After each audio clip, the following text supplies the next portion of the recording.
I emptied my life savings to clear my husband's debts, believing I was saving our marriage. Hours later, he struck my mother across the face in our own kitchen. 18 minutes after I called 911, a police officer pulled me aside and whispered that my husband would not survive unless I gave them permission to save him. Before I tell you exactly how I systematically dismantled his entire world and took back my power, please take a moment to hit the like button and subscribe to the channel, but only if you genuinely believe that those who take advantage of family deserve to face the consequences. Drop a comment below and let me know what state or country you are watching from and what time it is right now. I read every single one, and I love connecting with you all. Now let me take you back to the exact moment this nightmare began. My name is Chloe. I am 31 years old and I work as a senior payroll specialist for a large logistics company in suburban Ohio. If there is one thing you need to know about me, it is that I understand numbers. I understand how money moves, how it is earned, and exactly how much sweat and time goes into every single dollar on a paycheck. I spend my days calculating gross wages, deducting taxes, and ensuring hundreds of hardworking people get exactly what they have earned. I am meticulous. I have to be. But all the professional skepticism in the world could not protect me from the blind spot I had for my own family. It was a Tuesday morning when I sat in the hard wooden chair at my local bank branch. The air conditioning was running too high, raising goosebumps on my arms, but my palms were sweating. Across the desk sat a bank manager named Barbara. She had kind eyes and a printed wire transfer authorization form resting on the desk between us. The amount printed on that form was $45,000. That number represented every single cent of my personal life savings. It was the culmination of 8 years of aggressive budgeting. It was 8 years of packing my lunch every single day, of driving a 10-year-old sedan with a rattling exhaust, of taking extra overtime shifts during the brutal year-end tax seasons. That money was supposed to be my safety net. It was supposed to be the foundation for our future children. And with one stroke of my pen, I was about to wipe it out completely. Barbara looked at the form, then looked up at me with genuine concern. She asked me the standard fraud prevention questions required for large transfers. She asked if I was under any duress. She asked if I personally knew the recipient of the funds. I forced a smile and told her yes, everything was perfectly fine. I told her I was just helping my husband consolidate a bad business loan. I signed my name on the dotted line, pushing the paper back across the desk. I watched her type the authorization codes into her computer. With a final click of her mouse, 8 years of my hard work vanished into the digital ether. I walked out of the bank and got into my car, gripping the steering wheel until my knuckles turned white. My chest felt hollow, but underneath the panic, I tried to force myself to feel relief. I had done the right thing. That is what I kept repeating to myself. Marriage is a partnership. You step up when your partner falls down. Travis, my husband of 5 years, had certainly fallen down. At 34 years old, Travis called himself a freelance business consultant. In reality, that meant he bounced from one grand, poorly planned scheme to another, always chasing a massive payout that never materialized. He had the kind of aggressive magnetic charm that could sell ice in a blizzard, but he had absolutely no follow-through. I was the steady paycheck. I paid the mortgage. I paid the utility bills. I funded our groceries and our insurance. I accepted this dynamic because I loved him and because he always promised that his big break was just around the corner. The night before I went to the bank, the illusion of his impending success had come crashing down. Travis had come home looking pale and frantic. He collapsed onto the living room floor, burying his face in his hands, and began to sob. I had never seen him cry like that. It terrified me. He confessed that a commercial real estate venture he had secretly invested in had gone completely bankrupt. He claimed he had taken out a high-interest bridge loan to cover his portion of the losses, and the lenders were now threatening to place a lien on our house. He grabbed my hands, tears streaming down his face, and begged for my help. He swore that if I transferred my savings to clear the debt, he would finally give up his consulting dreams. He promised he would get a stable corporate job, contribute to our savings, and be the husband I deserved. He told me that without my help, we would lose the roof over our heads and our family would be ruined. I believed him. I transferred the $45,000 because I believed I was protecting our home and saving our marriage. I started the engine of my car and pulled out of the bank parking lot, merging onto the familiar suburban roads of our Ohio town. The sky was overcast, a typical gray afternoon, matching the heavy exhaustion settling into my bones. As I drove, my thoughts shifted from Travis to the other vulnerable person living under my roof. My mother, Helen, had moved into our guest room 3 months ago. She was 62 years old and still grieving the sudden loss of my father to a sudden heart attack the previous year. Without my dad's pension, she could not afford the upkeep on the house I had grown up in. We made the difficult decision to sell her lifelong home. The sale had closed just a few weeks ago, leaving her with a modest nest egg that was meant to fund her retirement and her medical care for the rest of her life. Having my mother in the house had been an adjustment, but it brought me comfort to know she was safe. Travis had actually been the one to encourage the move. He had been incredibly charming and supportive of Helen, constantly telling her that our home was her home. My mother adored him. She thought he was a wonderful, protective son-in-law. She trusted him completely, just like I did. But that warmth did not extend to Travis's side of the family. As I stopped at a red light, my mind drifted to my mother-in-law, Brenda, and my brother-in-law, Greg. They lived entirely different lives than we did, or at least they pretended to. Brenda and Greg projected an image of absolute country club wealth. They wore designer clothes, talked loudly about their upcoming vacations, and constantly reminded everyone of their social standing in the community. Yet somehow, I was always the one picking up the check. If we went out for a family dinner, Greg would loudly boast about his latest sports car lease. But when the bill arrived, he would suddenly need to take a very long phone call outside. Brenda would order the most expensive bottles of wine, critique the size of my home, and casually suggest that Travis deserved a more supportive wife who did not nag him about money. They treated me like a convenient ATM, a dull practical workhorse whose only purpose was to fund Travis's life so they did not have to. I had swallowed their insults and their entitlement for 5 years because I wanted to keep the peace. I prided myself on being the reliable one, the loyal one, the woman who held everything together. I thought that by absorbing their financial burdens and their emotional chaos, I was proving my love and securing my place in the family. I was a fool. I turned into my neighborhood, driving past the neat rows of manicured lawns and brick facades.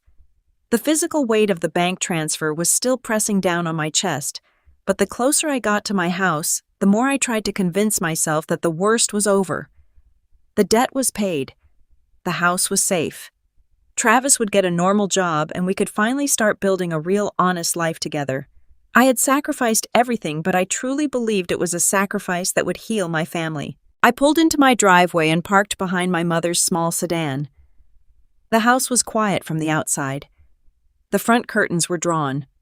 It looked perfectly normal, perfectly safe. I turned off the ignition and sat in the quiet of my car for a long moment, taking a deep breath to center myself. I just wanted to go inside, hug my husband, tell him the money was gone, and ask him to make me a cup of tea. I was so deeply exhausted. I grabbed my purse from the passenger seat, stepped out into the cool afternoon air, and walked up the concrete path to my front porch. I unlocked the front door and pushed it open, expecting the smell of my mother's cooking or the sound of the afternoon news playing on the television. Instead, the moment the door swung open, a wall of pure, unadulterated hostility hit me. The air in the house was thick with tension. I heard a loud, violent crash coming from the kitchen, the sound of a heavy ceramic bowl shattering against the hardwood floor. Then came the screaming. It was not a normal argument. It was a vicious, panicked screaming match. I heard my mother's voice, high-pitched and trembling with a kind of raw terror I had never heard from her before. She was demanding an answer, her voice breaking on every other word. Then I heard Travis, my charming, loving husband, who had been crying on the floor just 12 hours earlier. He was shouting back at her, his voice deep, explosive, and dripping with an absolute venomous rage. My purse slipped off my shoulder and hit the entryway floor. The relief I had been forcing myself to feel evaporated instantly. replaced by a cold spiking adrenaline. The $45,000 was gone. The bank was closed. But as I rushed down the hallway toward the kitchen, I realized with sickening clarity that the nightmare was not ending. It was only just beginning. I dropped my purse on the entryway floor and ran toward the kitchen. The sound of shattered ceramic was still echoing off the walls, followed immediately by my mother weeping. It was not a quiet, dignified cry. It was a ragged, breathless sound of pure distress. I rounded the corner, my shoes sliding slightly on the hardwood, and froze. The kitchen was a space I had designed to be the heart of our home. It had bright white cabinets, a large granite island, and usually smelled of roasting coffee or fresh herbs. Right now, it felt like a crime scene. A heavy mixing bowl lay in pieces across the floor, flour dusting the dark wood like ash. My mother stood on the far side of the island, her back pressed against the refrigerator. Her face was flushed, her chest heaving as she clutched a crumpled piece of paper in her trembling hands. Travis was backed against the opposite counter near the sink. The man standing there did not look like the husband I had married. The charming, confident aura he always carried, the magnetic smile that could disarm anyone, had completely vanished. His face was pale and slick with sweat. His eyes darted around the room like a cornered animal calculating an escape route. His jaw was clenched so tightly I could see a muscle jumping in his cheek. I stepped into the room, raising my hands, trying to absorb the chaos. "Mom, what is going on?" I asked, my voice shaking. "Are you hurt?" "What happened?" My mother did not look at me. Her eyes remained locked on Travis, filled with a mixture of terror and absolute disgust. She thrust the crumpled paper toward him. "Tell her, Travis. Tell your wife what you did." Travis swallowed hard, his Adam's apple bobbing. "Chloe," he said, his voice dropping into that smooth, reassuring cadence he used whenever he was trying to sell a bad idea. "Chloe, listen to me. Your mother is confused. She is overreacting to a simple banking error. I was going to call the fraud department this afternoon to get it sorted out. It is just a mistake." "It is not a mistake." My mother slammed her hand down on the granite countertop, making me jump. "I received my printed statement in the mail today. I know exactly how much money is supposed to be in that account. That is the money from the sale of my house. That is my retirement, my medical care, my entire life." I walked slowly toward my mother, my heart pounding a frantic rhythm against my ribs. I reached out and gently took the paper from her shaking fingers. It was a standard monthly statement from her credit union. I smoothed out the wrinkles, my eyes scanning the columns of numbers with the trained efficiency of a payroll specialist. Everything looked normal until I reached the withdrawal section. There, printed in stark black ink, was a cleared check for $15,000. My blood ran cold. I looked closely at the details. The check had been cashed 3 days ago. Next to the amount was a scanned image of the physical check itself. It was made out to a consulting firm, a company name I recognized instantly, because it was the exact same corporate entity Travis used for his freelance business. I stared at the signature line. It read, Helen Gallagher. But I knew my mother's handwriting. She had a distinct, elegant cursive she had practiced since Catholic school. The signature on the screen was a clumsy, rushed imitation. The loops were wrong. The pressure was uneven. It was a forgery. I slowly looked up from the paper and stared at my husband.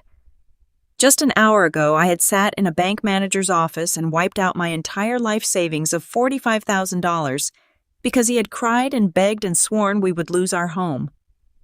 I had drained my own future to save him. And now I was holding absolute proof that my sacrifice had not been enough for him. He had secretly gone after the most vulnerable person in our house. He had stolen $15,000 from a grieving widow who trusted him implicitly. Travis saw the realization wash over my face. He took a step forward, raising his hands in a placating gesture. "Chloe, baby, let me explain. I needed a bridge loan. Just a temporary influx of cash to satisfy a vendor before your transfer cleared. I was going to put the money right back into Helen's account by Friday. I swear to you, I did not want to worry her, so I just handled the paperwork myself to expedite the process. It was a business decision." A business decision, I repeated, my voice barely a whisper. The hollow feeling in my chest was rapidly filling with something dark and heavy. You forged my mother's signature on a check. You stole $15,000 from her retirement fund. That is not a business decision, Travis. That is a felony. My mother let out a sharp, bitter laugh. He is a thief, Chloe. He has been watching my mail. He took one of my blank checks from my desk while I was asleep. He is a criminal living under our roof. Travis whipped his head toward my mother, his eyes flashing with sudden venomous rage. Shut your mouth, Helen. You do not know what you are talking about. You live in my house. You eat my food. You are a burden on this family, and I just needed to borrow a fraction of what you owe us. The cruelty in his words struck me like a physical blow. The illusion of my marriage shattered completely in that instant. I stepped between them, holding the bank statement up like a shield. Travis, stop it. Do not speak to her like that. You stole from her. You stole from me. Where is the money? Where did the $45,000 I wired this morning go? Where is my mother's $15,000? Travis backed up, bumping against the counter. His chest was heaving. He looked wildly between me and the hallway, realizing that his grand manipulation had finally collapsed. The walls were closing in on him. I could see the panic rising in his eyes, a desperate, frantic energy that made the hairs on my arms stand up. I am calling the bank. I said, my voice growing louder, firmer. I am calling the bank, and then I am calling the police. You are going to explain this to a detective. I reached into my pocket and pulled out my cell phone. That single movement was the spark that ignited the powder keg. No. Travis shouted, his voice cracking with panic. No police? Do not call the police, Chloe. You cannot do that to me. It will ruin my career. It will ruin everything. You ruined everything, my mother yelled, stepping out from behind the kitchen island. She was crying again, but now her tears were fueled by anger. You are a disgusting, manipulative liar. You are going to jail. Helen pointed a shaking finger directly at his face. Travis snapped. The last shred of his civilized disguise tore away, leaving only raw, violent desperation. He lunged forward. He did not go for me. He went for the person he perceived as the weakest threat, the person who had exposed him. He closed the distance between them in 2 long strides. I tried to grab his arm, tried to pull him back, but he was too fast and too strong. He raised his hand and struck my mother across the face. It was not a shove. It was a full, forceful slap, delivered with the entire weight of his body. The sound was a sharp, sickening crack that echoed over the kitchen tiles. The force of the blow lifted my mother entirely off her feet. She spun backward, her arms flailing as she lost her balance. Mom! I screamed, reaching for her. I was too late. My mother plummeted backward. Her head struck the sharp, extended granite lip of the kitchen island. A loud, wet thud filled the room, a sound so terrible it seemed to stop time completely. Helen crumpled to the floor like a discarded rag doll. She landed on her side, her limbs tangled awkwardly beneath her. She did not cry out. She did not groan. She just lay there perfectly still as a dark, terrifying pool of crimson began to spread across the pristine white floor tiles beneath her head. The kitchen plunged into a horrifying silence, broken only by Travis's ragged breathing. I dropped to my knees beside my mother. My hands hovered over her, afraid to touch her, afraid to make it worse. Mom! Mom, please wake up. I begged, my voice shrill and tight. I pressed 2 fingers to her neck, searching for a pulse. It was there, but it felt weak and erratic. I looked up at Travis. He was staring at his own hand, breathing heavily, his chest rising and falling in deep, shuddering gasps. He looked down at my mother, then at me. Look what you made me do. He whispered, his voice trembling with a deranged kind of justification. Look what you made happen. A primal, absolute terror gripped my throat, but beneath the terror was a sudden, crystal-clear imperative. I had to get help. I had to save her. I grabbed my cell phone from the floor where I had dropped it and frantically punched in 911. I hit the speaker button, my hands slick with sweat. Travis snapped out of his shock the moment he heard the dial tone. He realized exactly what was happening. If the police arrived now, he was not just looking at financial fraud. He was looking at aggravated assault. He was looking at elder abuse. He was going to spend years in prison. "Hang up that phone!" He roared, his eyes going wide and wild. "Chloe, hang it up right now." I scrambled backward across the floor, sliding on the spilled flour, pulling the phone to my chest. "Stay away from me," I screamed at him. 911, what is your emergency?" The dispatcher's voice rang out clear and calm from the small speaker. Travis lunged at me. I rolled to the side, dodging his grasping hands. He crashed to the floor where I had just been, his knee slipping in the spreading pool of my mother's blood. I scrambled to my feet, sprinting toward the hallway. "Help!" I screamed at the phone. "My husband just attacked my mother. She is unconscious. She is bleeding from her head. We need an ambulance. We need police." "What is your address, ma'am?" the dispatcher asked rapidly. Before I could speak the numbers, Travis hit me from behind. He slammed into my back, driving me forward into the wall. My shoulder absorbed the impact, sending a shockwave of pain down my arm. He grabbed my wrist, twisting it violently, trying to force me to drop the phone. "Give it to me." He snarled, his hot breath hitting my ear. "You are not ruining my life." I fought back with everything I had. I drove my elbow backward, connecting solidly with his ribs. He grunted in pain but did not let go. We struggled down the narrow hallway, a chaotic tangle of limbs. I kicked backward, my heel connecting with his shin. He stumbled, dragging me with him toward the open doorway of the basement stairs. We always kept that door open to let the air circulate, a harmless habit that suddenly turned the hallway into a deadly hazard. The staircase was steep, plunging straight down into the unfinished concrete belly of the house. Travis shoved me hard against the doorframe, pinning my arm against the wood. His hand clawed at my fingers, digging his nails into my skin to pry the phone away. The dispatcher was still shouting from the speaker, demanding my address, demanding to know if we were safe. I realized he was stronger than me. He was going to get the phone. He was going to disconnect the call, and then I would be trapped in this house with a man willing to kill to protect his secrets. I stopped pulling away. Instead, I leaned all my weight directly into him, catching him off guard. I used my free hand to shove hard against his chest, right below his collarbone. Travis lost his balance. He staggered backward, his hands releasing my wrist as he instinctively reached out to grab the wall. But there was no wall behind him. There was only the open doorway of the basement stairs. I watched his eyes widen in sudden pure terror as his center of gravity shifted past the point of no return. His arms windmilled in the empty air, grasping at nothing. He let out a sharp, breathless yell as his feet slipped on the hardwood edge of the top step.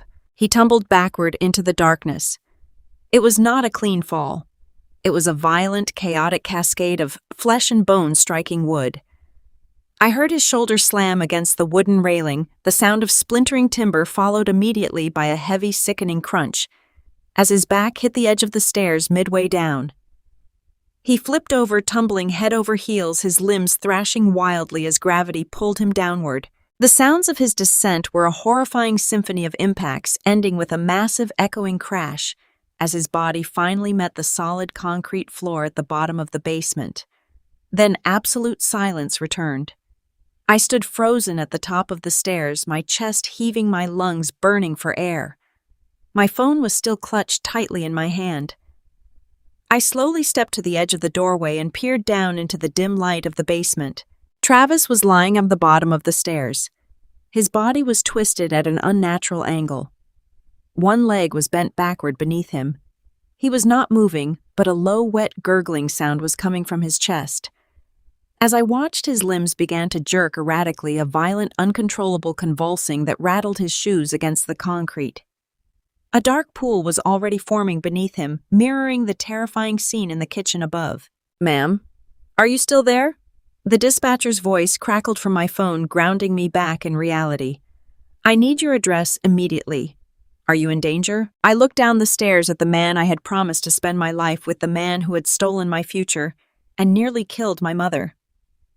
He was convulsing on the cold concrete, fighting for breath. I turned my head and looked back down the hallway toward the kitchen where my mother lay motionless on the white tiles, her blood staining the floor.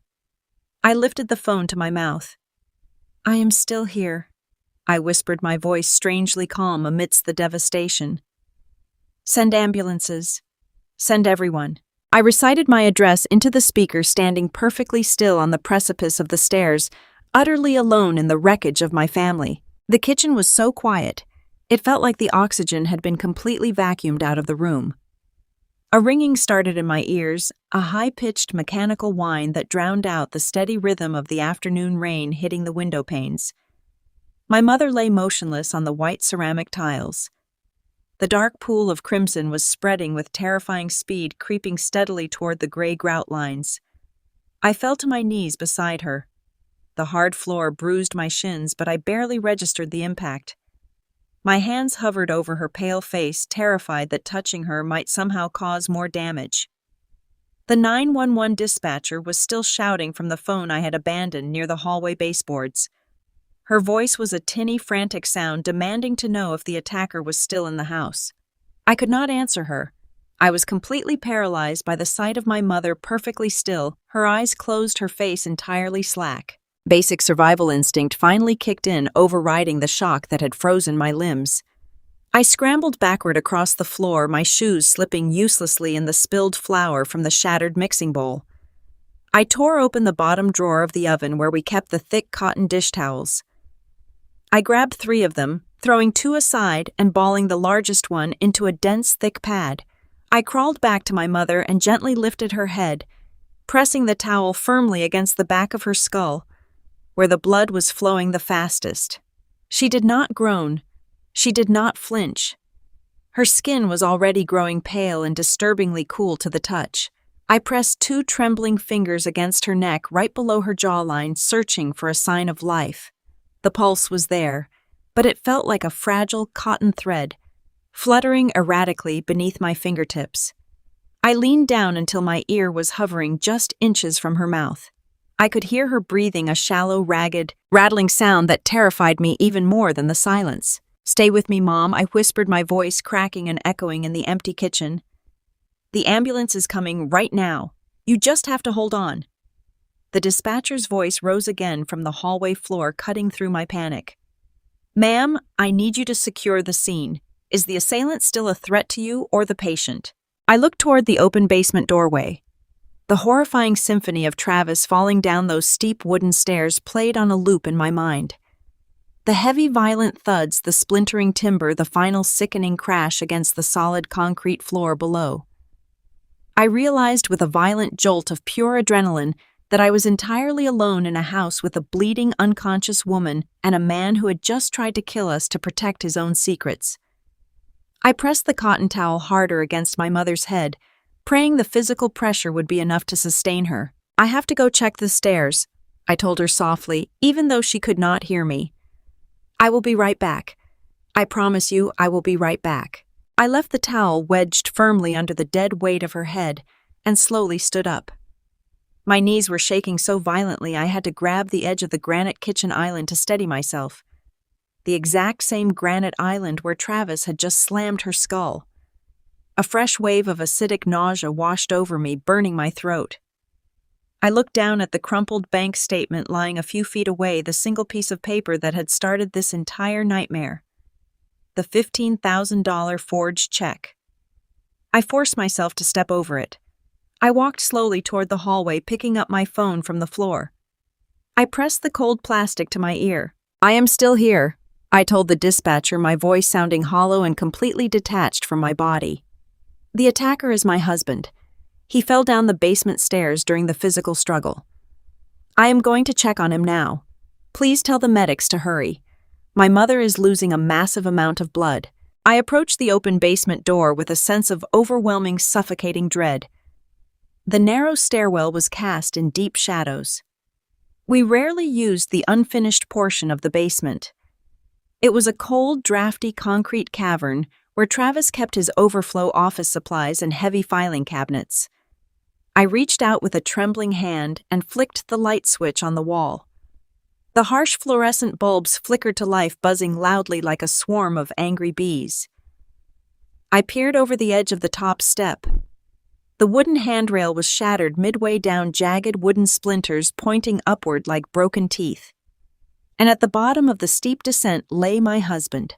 Travis was twisted into an unnatural, horrifying shape. He was lying on his side, but his left leg was bent backward at an impossible, agonizing angle. One of his expensive leather loafers had been knocked completely off his foot, resting several yards away in the gray dust. I gripped the remaining intact section of the handrail and began to descend into the cold. Each wooden step groaned loudly under my weight. The air down here smelled like damp earth and old cardboard, a stark, sickening contrast to the sharp metallic scent of copper upstairs. As I got closer, the low, wet gurgling sound I had heard earlier grew distinct and loud. Travis was not moving, but his chest heaved with a desperate, frantic rhythm fighting for oxygen. I reached the bottom and stepped carefully around a shattered piece of the wooden banister. I knelt beside him, keeping a safe distance away from his arms. The man who had been my charming, confident partner for 5 years was entirely gone. His face was pale, slick, with a heavy sheen of cold sweat. A dark purple bruise was already forming along his cheekbone, where he had struck the wooden stairs during his fall. "Travis," I said, my voice completely devoid of any warmth or affection. "Travis, can you hear me right now?" He did not answer. His eyes were rolled back slightly, showing only the bloodshot whites. His breathing was terribly wrong, a harsh rattling intake of air followed by a weak stuttering exhale. I watched his fingers twitch against the cold concrete, a violent, involuntary spasm that rattled his fingernails against the floor. The dispatcher spoke clearly through the phone speaker pressed to my ear. "Ma'am, what is the suspect's current condition?" "He is unconscious," I replied, staring blankly at his twitching hand. "He is breathing, but it sounds obstructed. His leg is visibly broken. He is completely unresponsive to my voice. The paramedics are exactly 2 minutes away." The dispatcher assured me, her tone calm and professional. "They will need identification for both patients to expedite the hospital admission process. Do you have their IDs accessible right now?" I looked around the dim, unfinished basement. My mother's purse was safely upstairs in her guest room, but Travis always kept his wallet inside his heavy leather briefcase. He never went anywhere without that dark brown leather satchel. It was his prized possession, a physical symbol of his supposed status as a highly successful independent consultant. I scanned the concrete floor and spotted it resting on a cheap folding table he used as a makeshift desk near the water heater. I stood up and walked toward the folding table, leaving Travis convulsing weakly on the floor behind me. I did not feel pity. I did not feel the desperate, agonizing urge to comfort my dying husband. The vivid mental image of his hand striking my mother's face had burned away every last ounce of love and loyalty I held for this man. I just wanted to find his driver's license, hand it to the emergency medics, and watch them carry him out of my house so I could never look at him again. I grabbed the thick leather handle of the briefcase. It was heavy, packed tight, with what I had always assumed were legitimate client contracts and detailed marketing portfolios. The heavy brass clasps were locked tight. I knew the combination by heart. He used the exact same 4 digits for absolutely everything our wedding anniversary date. I spun the small brass wheel, snapping the correct numbers into place. With a sharp metallic click, the heavy latches sprang open, releasing the leather flap. I pulled the flap back, fully expecting to see his thick black leather wallet sitting right on top of his paperwork. Instead, my eyes met a chaotic jumble of items that made absolutely no logical sense. There was no wallet. There were no client folders. There was no expensive laptop. Sitting directly on top of a stack of blank manila folders was a cheap prepaid cell phone, a plastic burner phone still wrapped in its original retail casing. Beside it lay a small black digital storage drive, a heavy metal flash drive, and underneath them both, resting heavily at the bottom of the satchel, was a thick black leather-bound accounting ledger. I stared at the unexpected contents, my analytical mind struggling to process the visual information. Why would a legitimate corporate business consultant need a burner phone? Why was his wallet missing from its usual spot? I reached into the briefcase, pushing the cheap plastic phone aside, and grabbed the heavy black ledger. It looked like the kind of old-school accounting book you might see in a vintage movie with thick, grid-lined pages and a faded ribbon bookmark. I opened it to the first marked page. The handwriting was unmistakably his, but the contents were entirely foreign to me. My hands began to shake, not from fear this time, but from a sudden creeping realization that chilled me to the bone. I am a senior payroll specialist. I spend 40 hours a week tracking how money moves, tracing hidden accounts, reconciling complex ledgers, and hunting down tiny financial discrepancies. I know how to read a balance sheet better than I know how to read people. And the balance sheet sitting in my hands was a masterpiece of absolute deception. The left-hand column was a detailed list of dates stretching back nearly 4 years. Next to each specific date was a person's name. I recognized several of them immediately. They were elderly neighbors, people from our local church, vulnerable older women my mother played bingo with on Thursday nights. Next to each familiar name was a staggering dollar amount: $3,000, $7,000, $12,000. I flipped the heavy page, the binding of the ledger cracking loudly in the quiet basement. My eyes scanned the neat columns, moving with practiced professional speed. And then I saw it. Today's date. Today's exact date, written in dark blue ink. Next to it was my own name. Chloe. Beside my name was the exact precise amount I had wired from the bank manager's office just hours ago. $45,000. I traced my index finger across the grid-lined page, following the line of ink from my name directly to the destination column. It did not say commercial real estate loan. It did not list a corporate debt consolidation firm. The destination column listed a specific bank routing number and a corporate entity name: Horizon Vanguard Holdings, LLC. I recognized that corporate name instantly. I recognized it because just last month, my arrogant brother-in-law, Greg, had bragged loudly at a family barbecue about setting up a brand-new umbrella corporation for his private investment properties. Horizon Vanguard Holdings. The $45,000 I had sacrificed, the money I had aggressively scraped and saved for 8 brutal years, had not gone to save my husband from a disastrous business loan. It had gone straight into an offshore shell company, owned and operated entirely by his brother Greg. There was no commercial real estate failure. There were no aggressive private lenders threatening to place a lien on our house. The dramatic tears, the desperate begging, the entire emotional performance on our living room floor last night had been a carefully orchestrated script designed to drain my life savings and funnel it directly to his family. I flipped to the next page, my breath coming in short, sharp gasps that burned my lungs.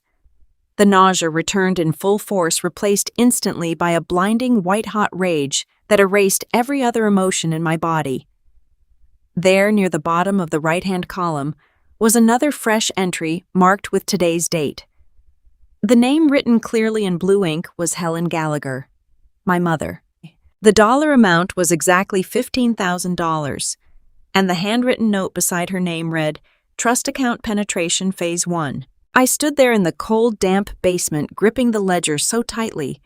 My fingernails dug deep into the leather cover, leaving permanent crescent moons in the material. They were not just stealing money from me, they were systematically hunting us. Travis, Brenda, and Greg had built an entire criminal enterprise around draining my personal assets.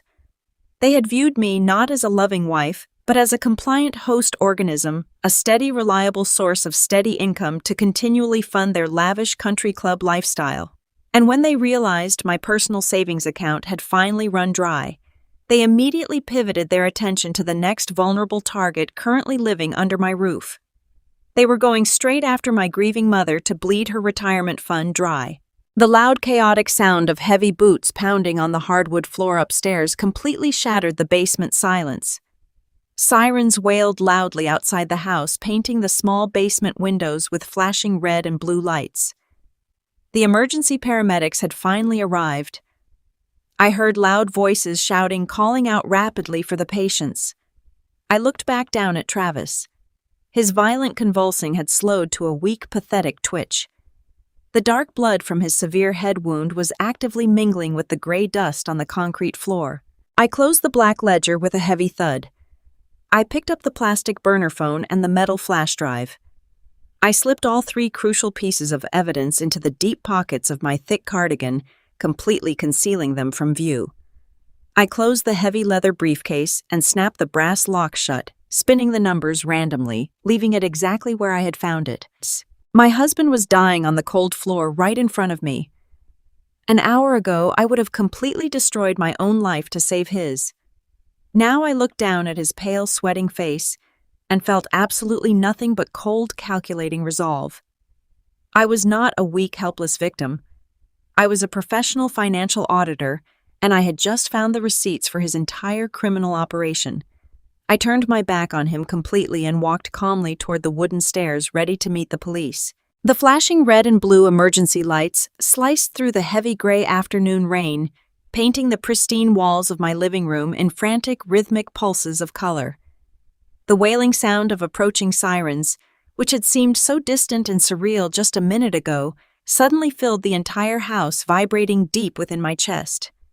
I stayed kneeling on the cold kitchen floor, my muscles aching and my hands pressing the blood-soaked cotton towel firmly against the back of my mother's head. The heavy oak front door flew open with a violent crash, and the freezing Ohio wind rushed inside, bringing with it a sudden flood of emergency medical responders. 2 paramedics in dark navy uniforms rushed into the kitchen, their heavy black boots loud and demanding against the polished hardwood. They did not hesitate or wait for an explanation. They moved with a clinical, hyper-focused efficiency that momentarily paralyzed me. One of them, a woman with kind but fiercely urgent eyes, knelt beside me and gently but firmly placed her gloved hand over mine. "We have her now, ma'am," she said, her voice steady and commanding, cutting through my shock. "You need to step back immediately and let us work." I released my desperate grip on the towel, my fingers stiff aching and completely numb from the tension. I stumbled backward, pressing my spine against the cold stainless steel of the refrigerator, watching helplessly as they instantly surrounded my mother. They communicated in rapid, abbreviated medical jargon that I could not comprehend, checking her pupil dilation, securing a thick plastic brace around her fragile neck, and wrapping a tight pressure bandage around her skull to staunch the bleeding. Within seconds, a loud clattering announced the arrival of a rolling stretcher being pushed through the front entryway. I watched through blurry eyes as they expertly lifted my mother, the resilient woman who had protected me my entire life, her arms limp and her face terrifyingly pale. As they quickly wheeled her toward the exit and out into the pouring rain, a second team of paramedics burst through the front door, followed closely by 2 uniformed local police officers with their hands resting cautiously on their duty belts. "Where is the second patient located?" one of the newly arrived medics shouted over the deafening noise of the radio chatter. I pointed a trembling, blood-stained finger toward the open doorway at the end of the hallway. "The basement," I managed to choke out. He fell backward down the wooden stairs. They did not stop to ask follow-up questions. They rushed down the narrow, splintered stairwell, their heavy canvas equipment bags bumping aggressively against the drywall. I stood completely frozen in the hallway, listening to their boots hit the unfinished concrete floor below. The urgency in their voices down there was entirely different from the team that had treated my mother. It was sharper, more frantic, filled with immediate panic. I heard someone yell loudly for a defibrillator. I heard the unmistakable, rhythmic, desperate thump of chest compressions starting. My husband was actively dying in the dark, damp belly of our home. I felt a strange, detached numbness wash over me. I was a professional payroll specialist. I understood ledgers, balanced accounts, and tax codes.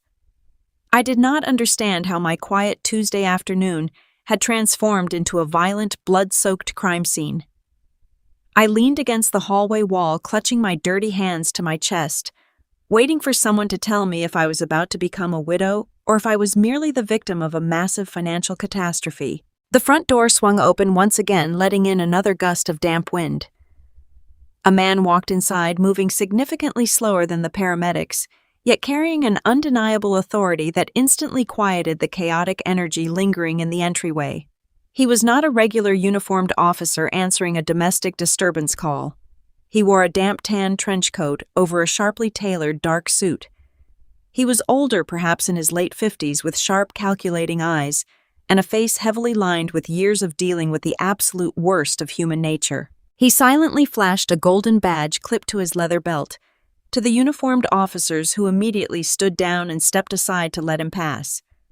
He walked straight toward me, his intense gaze sweeping over the shattered ceramic mixing bowl on the kitchen floor, noting the spreading pool of crimson near the granite island and finally settling heavily on my pale, trembling face. He did not introduce himself immediately. He simply observed me for a long, heavy moment, reading my posture and my shock before turning his attention toward the open basement door. He walked to the edge of the shattered staircase and looked down into the dim fluorescent light where the second team of paramedics was frantically working to revive Travis. I watched the detective's expression undergo a rapid, chilling transformation. The professional detached curiosity melted away in an instant, replaced by a sudden, sharp, and terrifying realization. He did not yell or rush down the stairs to join the chaos. He simply turned back to face me, his eyes now locked onto mine with an intense, burning urgency that made my breath catch in my throat. He walked purposefully back down the hallway, taking my elbow in a firm, unrelenting, but not unkind grip. He guided me away from the kitchen, away from the police officers who were now beginning to take flash photographs of the crime scene, and pulled me forcefully into the small shadowed alcove near the coat closet, entirely out of earshot. He leaned in close, invading my personal space. I could smell the distinct scent of stale black coffee and peppermint on his breath. "I am Detective Miller," he said, his voice completely level but vibrating with unspoken tension. "Are you Chloe, the homeowner and the legal wife?" I nodded, unable to swallow the lump in my throat, unable to find my voice to speak. He glanced over his shoulder toward the basement door, carefully ensuring the other officers and medics were fully occupied with their respective tasks. Then he leaned even closer, his weathered face just inches from mine, and whispered words that completely shattered whatever fragile grip I still maintained on reality. "Listen to me very carefully, Chloe, because we do not have much time. Your husband is currently coding. His heart is stopping on that concrete floor. And ma'am, he will not survive this afternoon unless you agree to help us right now." I stared at him, my analytical mind struggling violently to process the horrific request. Help them.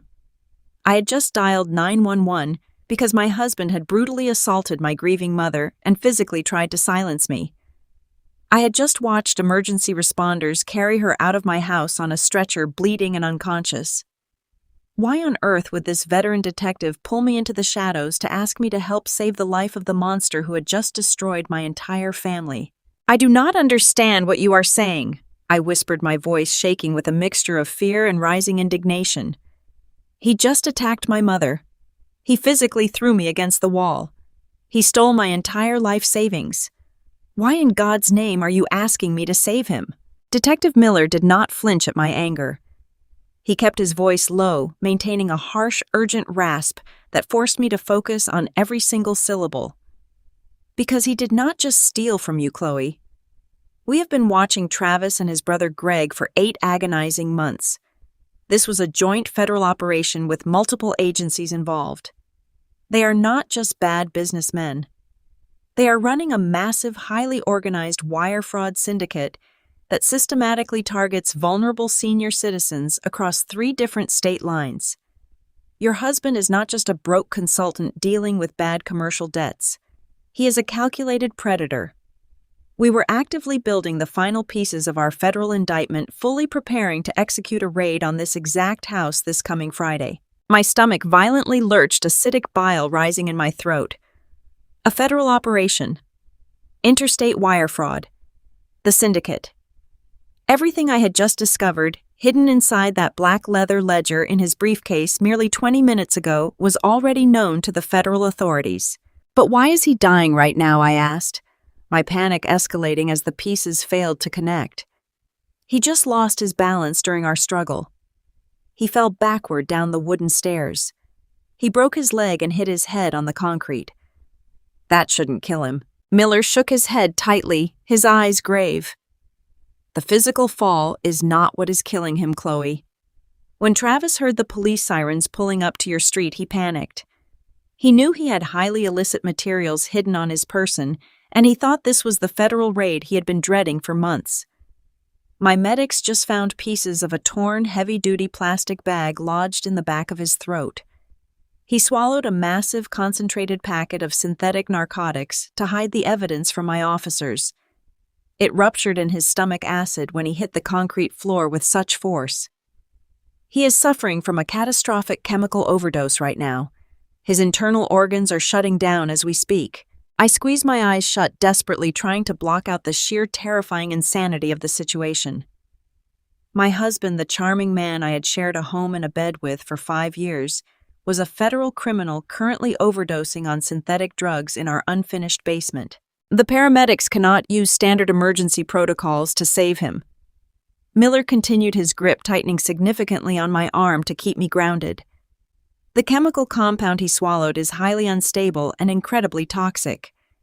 The only possible way to reverse the rapid organ failure is to administer an invasive experimental countertoxin directly into his heart. But because it carries massive medical risks and is not approved for general field use, they cannot legally push the drug without immediate direct signed authorization from his legal next of kin. That is you, Chloe. I need you to authorize the procedure right now, or the man downstairs is going to be dead in less than 5 minutes and his brother will walk free. I stood perfectly still in the dark shadows of the coat closet. The frantic, desperate shouts of the paramedics in the basement echoed hauntingly off the hardwood floors of my home. Clear, one of them yelled, followed instantly by the heavy mechanical, terrifying thud of the defibrillator attempting to shock his heart back into rhythm. My husband was dying. The realization hung in the air, thick and heavy. All I had to do was stand there and say no.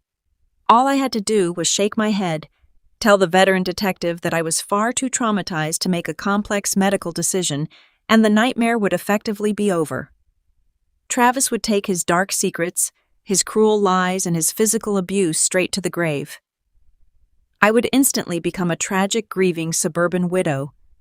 I would never have to face the grueling humiliation of a public divorce. I would not have to sit in a sterile federal courtroom and listen to the sickening, methodical details of his crimes against the elderly.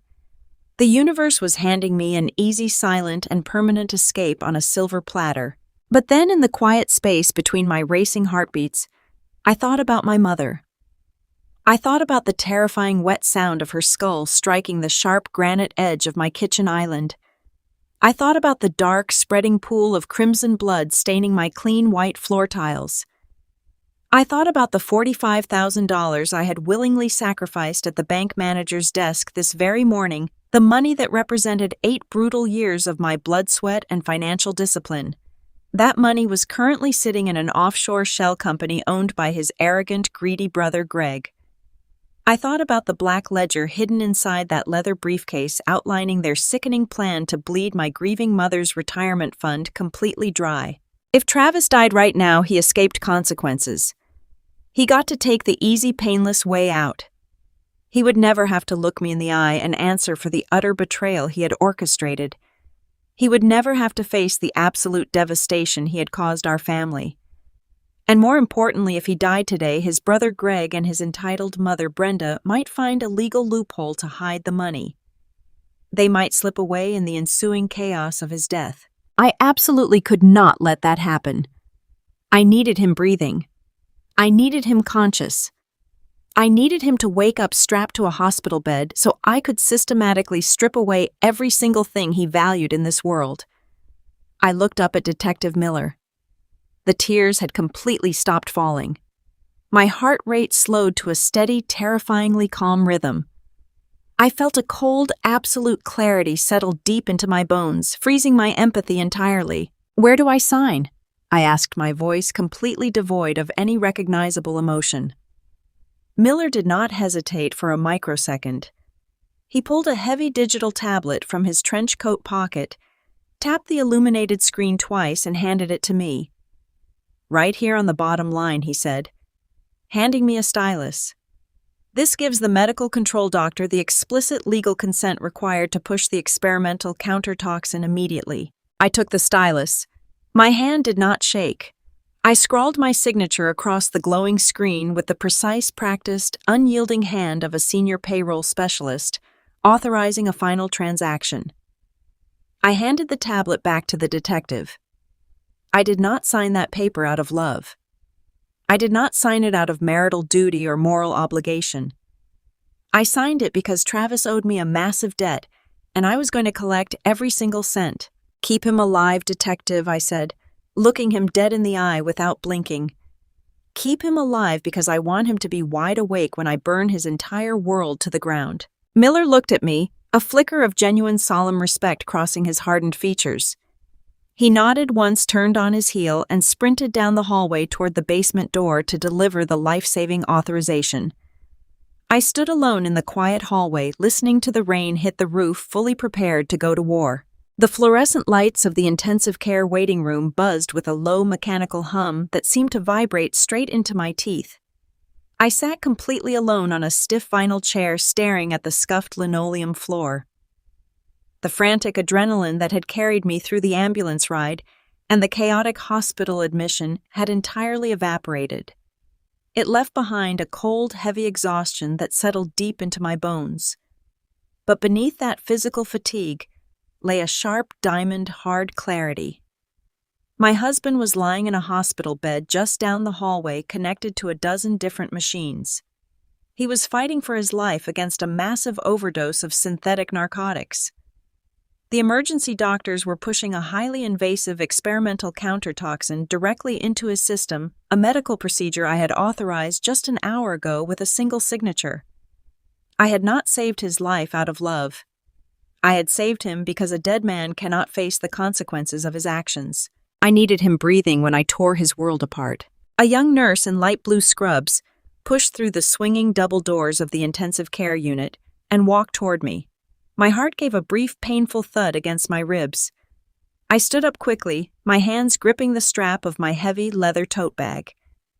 The nurse offered a small, reassuring smile that instantly released the tight knot of anxiety in my stomach. She told me that my mother was officially stable. Helen had suffered a severe concussion and required 14 stitches along her hairline where her skull had struck the sharp granite edge of our kitchen island. But she was awake. She was coherent, and she was resting comfortably in a private recovery room on the 4th floor. The relief washed over me like a physical wave. My mother was going to survive this nightmare. Knowing she was safe and protected by hospital security provided the exact foundation I needed for what I was about to do next.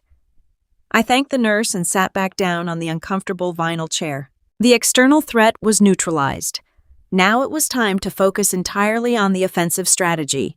The heavy metal doors of the waiting room elevator slid open with a soft chime. I did not even have to look up to know who had arrived. The loud, demanding click of expensive heels echoing against the hospital tiles announced my mother-in-law long before she rounded the corner. Brenda stormed into the waiting area like a hurricane looking for a shoreline to destroy.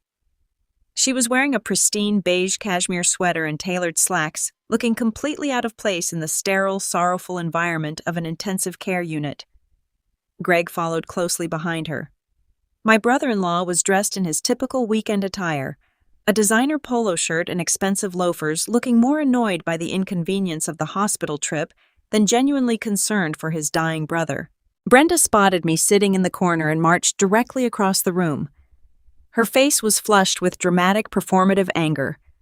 She did not ask how Travis was doing. She did not ask if I was physically injured from the struggle in the hallway. She stopped 2 feet away from me and crossed her arms tightly over her chest.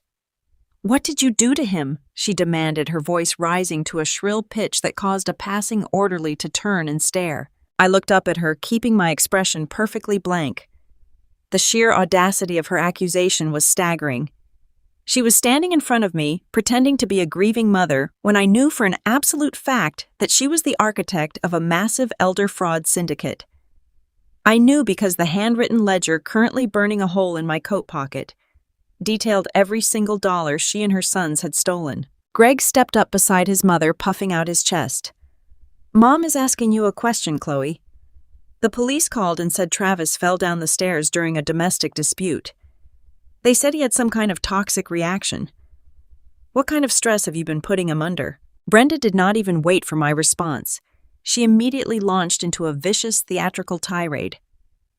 I knew this would happen, she hissed, pointing a manicured finger at my face. I told Travis that moving your mother into that house was a terrible mistake.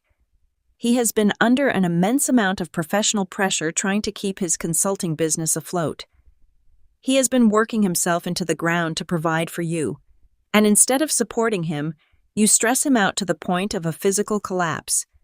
If he does not recover from this, I am holding you entirely responsible. Before this afternoon, I would have defended myself. I would have stood up straight and calmly explained the truth. I would have tried to reason with them, hoping to earn their understanding and their respect. I would have absorbed their cruel insults and internalized the blame just to keep the peace. But the woman who used to do that had died the moment she saw her mother bleeding on the white kitchen tiles. I looked at Brenda and Greg and realized exactly what they needed. They needed to feel superior. They needed to believe their grand manipulation was still working perfectly. They needed to look at me and see the exact same pathetic, compliant ATM they had been exploiting for 5 years. If I fought back right now, they would raise their defenses. They might call their lawyers. They might try to move the stolen money. I could not afford to let them panic. I needed them arrogant, comfortable, and completely blind to the trap I was setting. So I played the part. I let my shoulders slump forward. I dropped my gaze to the floor. I forced my breathing to become shallow and ragged. I brought my hands up to my face and let out a long, trembling sob. It was not a difficult performance. The tears came easily, fueled by the sheer, overwhelming exhaustion of the day and the deep, burning rage vibrating in my chest. I am so sorry, Brenda, I whispered, my voice cracking perfectly. I sobbed again, wiping my eyes with the back of my trembling hand. It was just a terrible accident. Travis and I were arguing about finances. He was so stressed about the commercial real estate loan. He slipped on the top step. It is all my fault. I should have just been more supportive. I am so sorry. The transformation in their posture was immediate and sickening.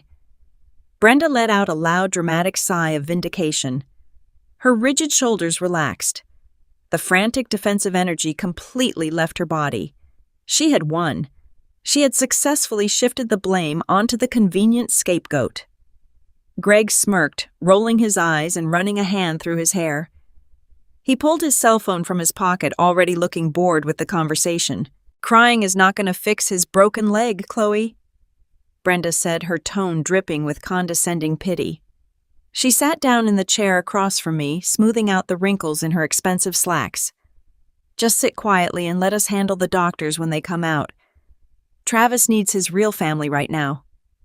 I nodded meekly, staring at my shoes. You are right, Brenda.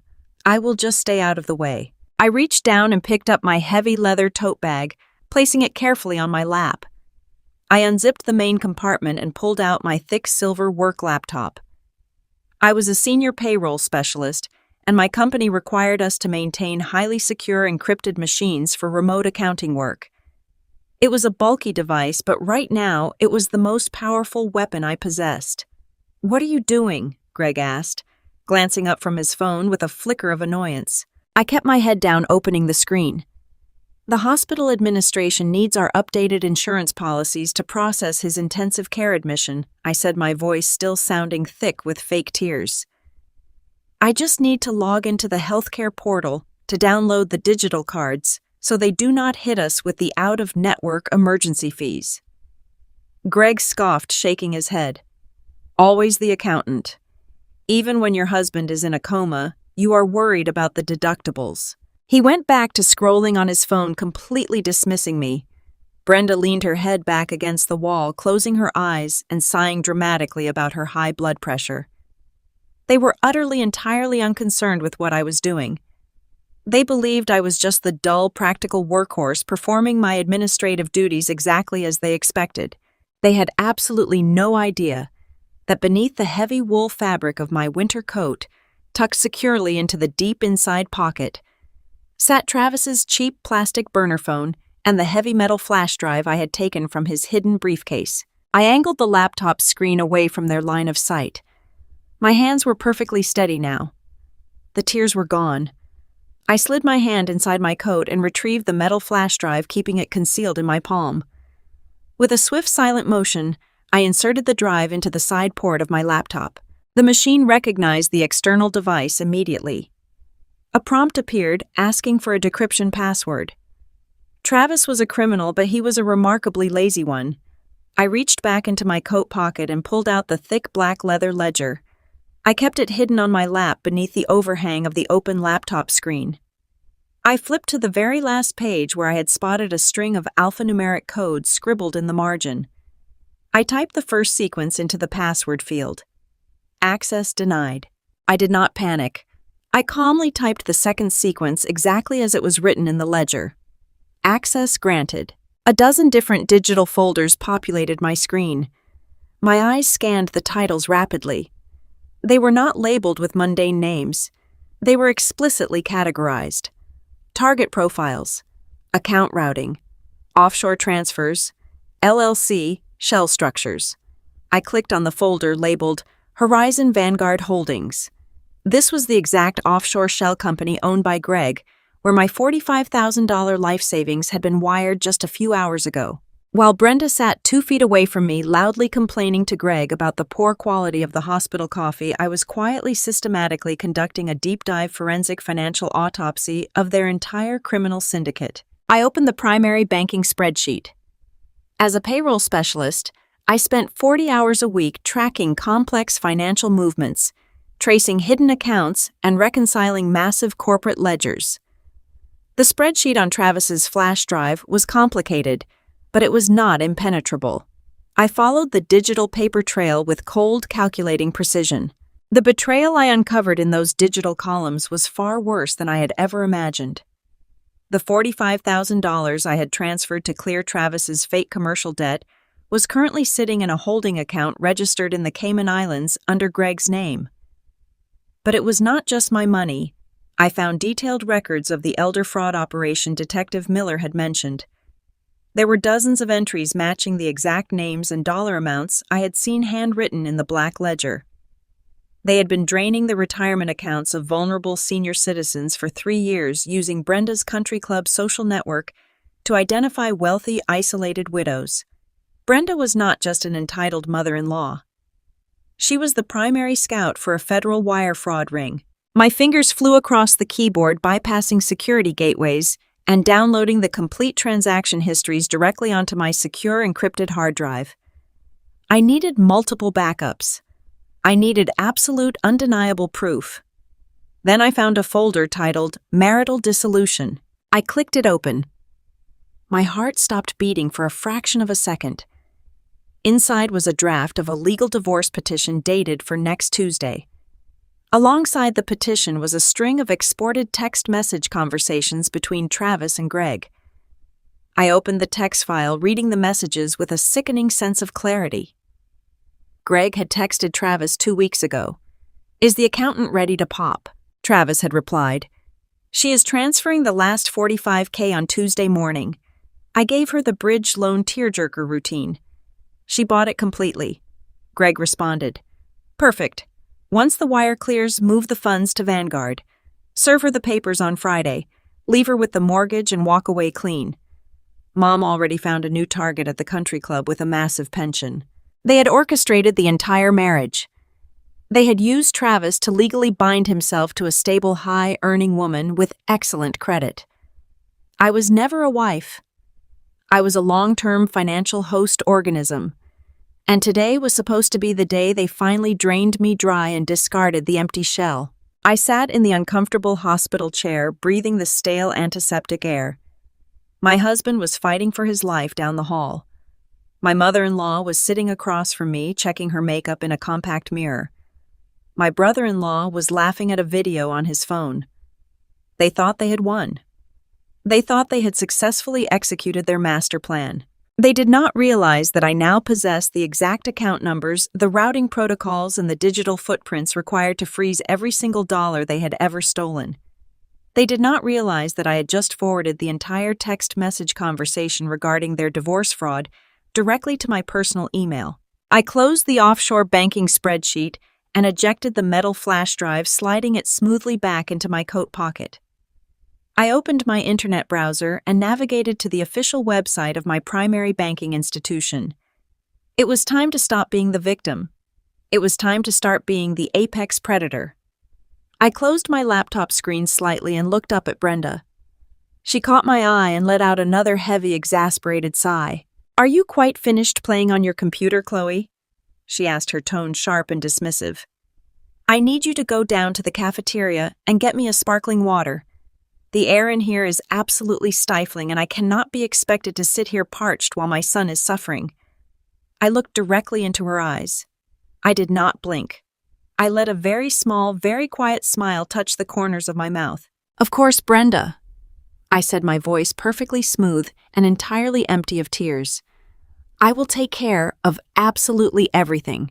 You just sit right there and wait." I stood up from the vinyl chair, holding my laptop tightly against my chest.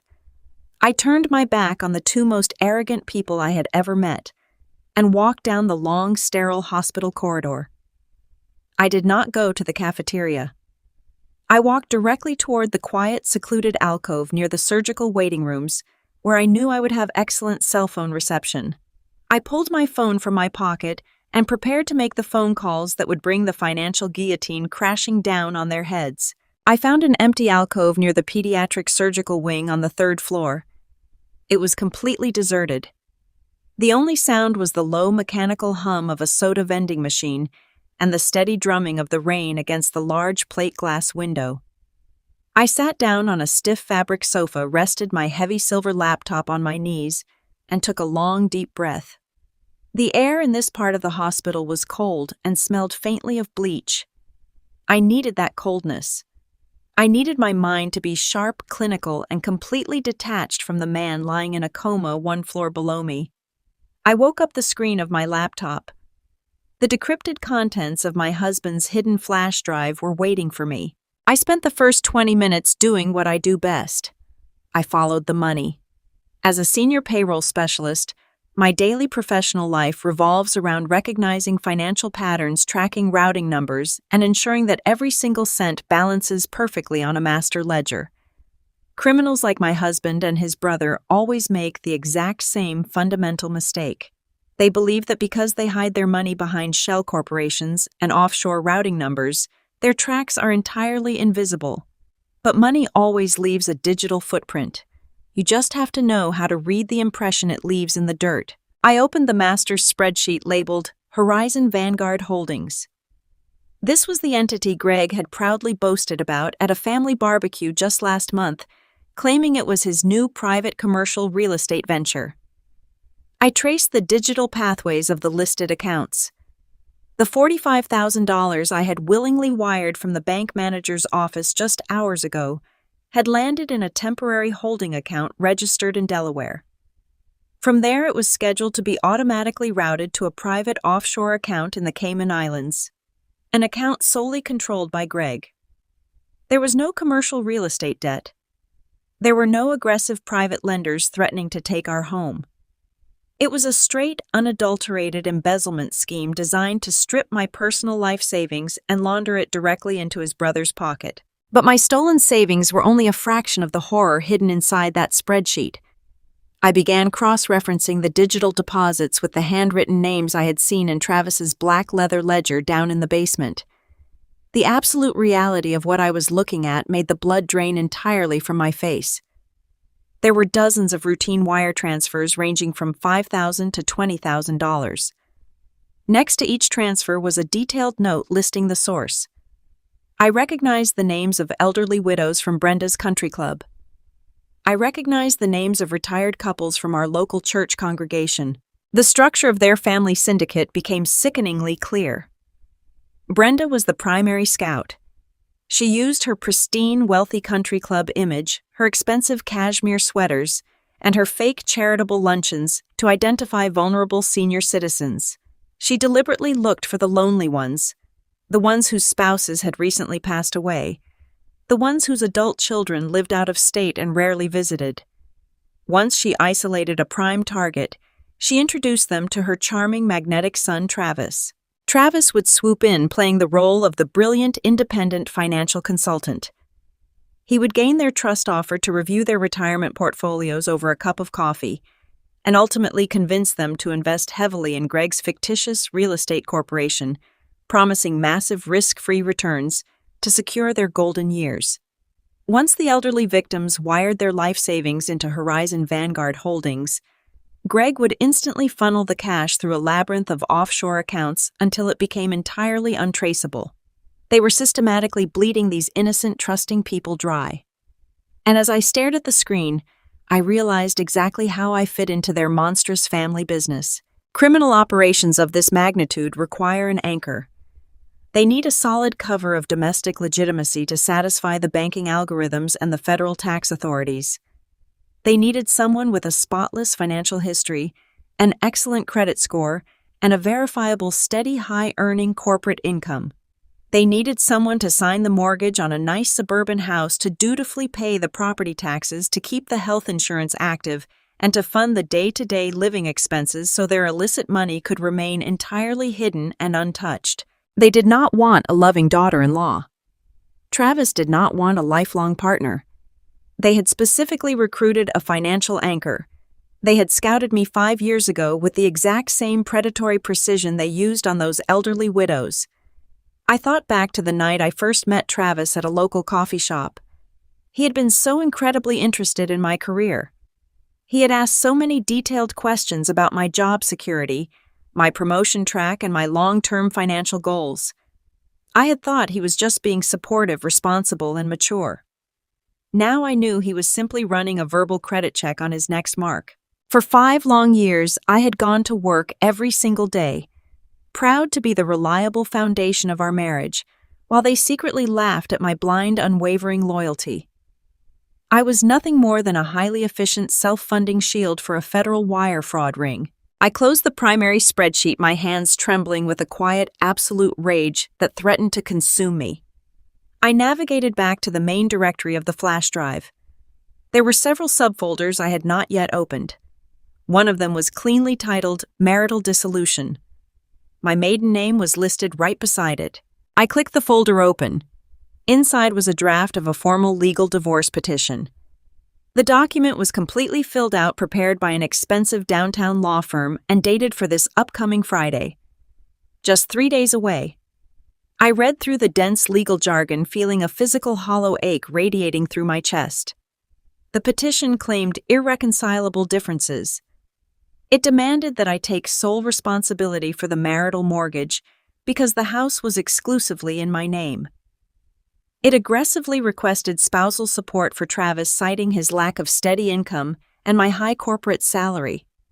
It was a calculated, flawless blueprint for my total financial ruin. Right beneath the divorce petition was a text file containing an exported backup of messaging conversations between Travis and Greg. I opened it. The messages were chronologically ordered, stretching back over the last 6 months. I scrolled down to the conversations from just 2 weeks ago. I forced myself to read every single word. I needed to see exactly who these people were without their charming masks. Greg had initiated this conversation on a Tuesday afternoon. "Is the accountant ready to pop? We need the final capital for the new offshore trust by the end of the month. Mom has a new mark lined up at the club, but we need your wife's cash to bridge the gap." Travis had replied 10 minutes later. "She is transferring the last $45,000 on Tuesday morning. I gave her the weeping bridge loan routine on the living room floor last night. She bought it completely. She is so predictable it is almost boring," Greg responded. "Perfect. Make sure you get the physical signature on the wire transfer form so she cannot claim fraud later. Once the money clears on Tuesday, move the funds to Vanguard immediately. Do not leave it in the joint account for more than an hour," Travis wrote back. "Already handled. I am also working on the mother. I forged a $15,000 check from Helen's retirement account to cover my personal credit card debts. The old woman is clueless. I will serve Chloe the divorce papers on Friday afternoon while she's at work. I am taking my cut and leaving her with the underwater mortgage and her ruined credit. Mom already found the new target with the massive pension, so we will not even need the accountant's paycheck anymore. We are in the clear. I sat perfectly still on the stiff fabric sofa. The glowing light of the laptop screen cast a pale blue reflection across my face in the dim hospital alcove. I read that specific exchange 4 times. I gave her the weeping bridge loan routine. She is so predictable it is almost boring. Leaving her with the mortgage. We will not even need the accountant's paycheck anymore. They had meticulously calculated every single tear, every desperate plea for help, every promise to get a stable job and be a better husband. It was all a rehearsed script, expertly delivered to manipulate my empathy, weaponize my love, and drain the very last drop of my financial worth. And my mother, my grieving, gentle mother, who had just lost her husband, was just acceptable collateral damage to them, a convenient piggy bank to smash open on their way out the door. They fully planned to walk away wealthy and leave me standing in the rubble of a foreclosed home with a broken heart, a bleeding mother, and an empty bank account. I closed the text file. I did not shed a single tear. The tears I had just faked for Brenda in the intensive care waiting room were the absolute last tears this family would ever get from me. The profound, shattering heartbreak I had felt in the kitchen had been entirely burned away, replaced by something infinitely more dangerous. I felt a cold diamond-hard clarity settle deep into the marrow of my bones. They thought I was just a dull, practical, predictable accountant. They thought my only value was my ability to follow the rules, pay the bills on time, and quietly balance the books while they lived their grand lives. They had severely underestimated exactly what an angry payroll specialist can do when she has unrestricted access to your routing numbers, your passwords, and your entire digital footprint. I looked out the hospital window. The storm outside was intensifying, heavy rain lashing fiercely against the thick glass. It perfectly matched the violent, beautiful storm brewing inside me. I was going to systematically dismantle their lives, brick by brick. I was going to ensure that Brenda lost her pristine country club reputation, her wealthy friends, and the roof over her head. I was going to make sure Greg watched his entire offshore empire collapse into immediate federal seizures. And I was going to make absolutely certain that Travis woke up from his medically induced coma only to realize he had survived, just to spend the rest of his natural life in a concrete federal prison cell. I opened my highly secure encrypted work email client. I attached the draft of the divorce petition, the exported text messages showing their premeditated fraud, the Horizon Vanguard Holdings offshore spreadsheets, and the detailed, sickening list of the elderly victims they had targeted. I sent the entire package directly to my personal secure cloud server and then forwarded a secondary copy to the private email address Detective Miller had provided me before the ambulance left my house. I needed redundant backups. If anything happened to this physical flash drive, the evidence would still survive to bury them. Then I opened a new secure browser tab and navigated directly to the corporate portal for my primary banking institution. I bypassed the standard retail customer service login and used the direct executive branch access portal I utilized for emergency corporate payroll reversals. I entered my secure credentials and pulled up the joint marital accounts I shared with Travis, as well as my personal savings account history. The $45,000 wire transfer I had authorized that morning was currently marked as pending. Large financial transfers often required a standard 24-hour holding period for federal clearing, especially when routed to newly established out-of-state limited liability companies. Greg had instructed Travis to move the funds immediately, but they were arrogant men dealing with banking security algorithms they did not fully understand. I did. I clicked on the pending wire transaction. I immediately initiated the Critical Emergency Cancellation Protocol, officially citing critical financial fraud, identity theft, and unauthorized domestic coercion. Because the funds had not yet cleared the Federal Reserve Gateway, the bank's system instantly halted the transfer. I watched the screen load for 3 agonizing seconds before the confirmation text appeared in bright green letters. The $45,000 was successfully reverted and locked securely back into my sole personal account. I had just taken my life savings back. Then I moved my attention to the joint marital checking account. I executed a sweeping transfer draining every single dollar of shared marital funds into a secure, newly generated escrow account registered strictly in my name, leaving their joint balance at exactly zero. I navigated to the Credit Management tab. Operating with icy, ruthless precision, I reported every single one of Travis's linked credit cards as stolen permanently, freezing the accounts. I locked down the home equity line of credit, blocking any further withdrawals against my property. I systematically severed every single financial artery that kept his lavish lifestyle pumping. I stripped away his access, his funding, and his future. By the time I finally closed my laptop and slid it back into my heavy leather tote bag, Travis and his family were entirely financially dead. They were ruined, bankrupt, and trapped. They just did not know it yet. I stood up from the stiff hospital sofa, smoothing the wrinkles from my skirt. I picked up my bag and began the long walk back down the sterile corridor toward the intensive care waiting room. Brenda and Greg were still sitting there, likely complaining about the quality of the hospital chairs and dreaming about the money they thought they had just stolen from me. I practiced a small, worried expression as I approached the swinging double doors.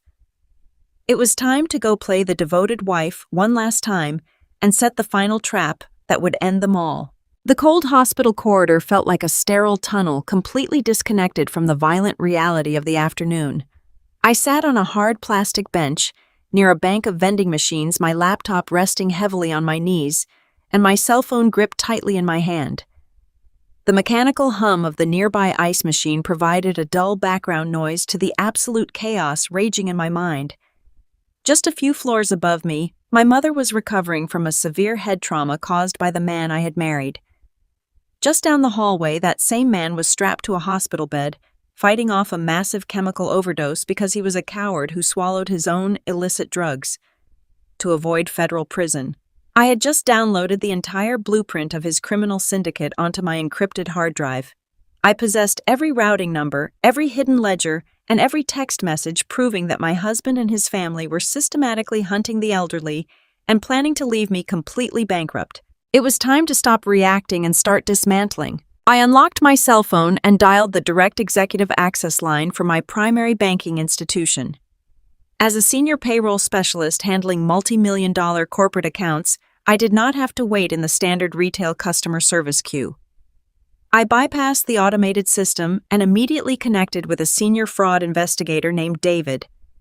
His voice was calm, professional, and entirely unaware of the domestic war zone I was currently calling from. I did not cry. I did not tremble. I spoke with the icy, ruthless precision of a woman who had just watched her entire life turn into a crime scene. I identified myself using my secure corporate credentials and provided my social security number, my security pins, and my verbal passwords.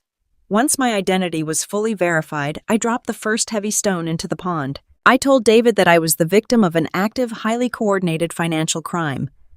I explained that a check for $15,000 had been fraudulently drawn against my mother's retirement account and cleared through my husband's consulting business entity.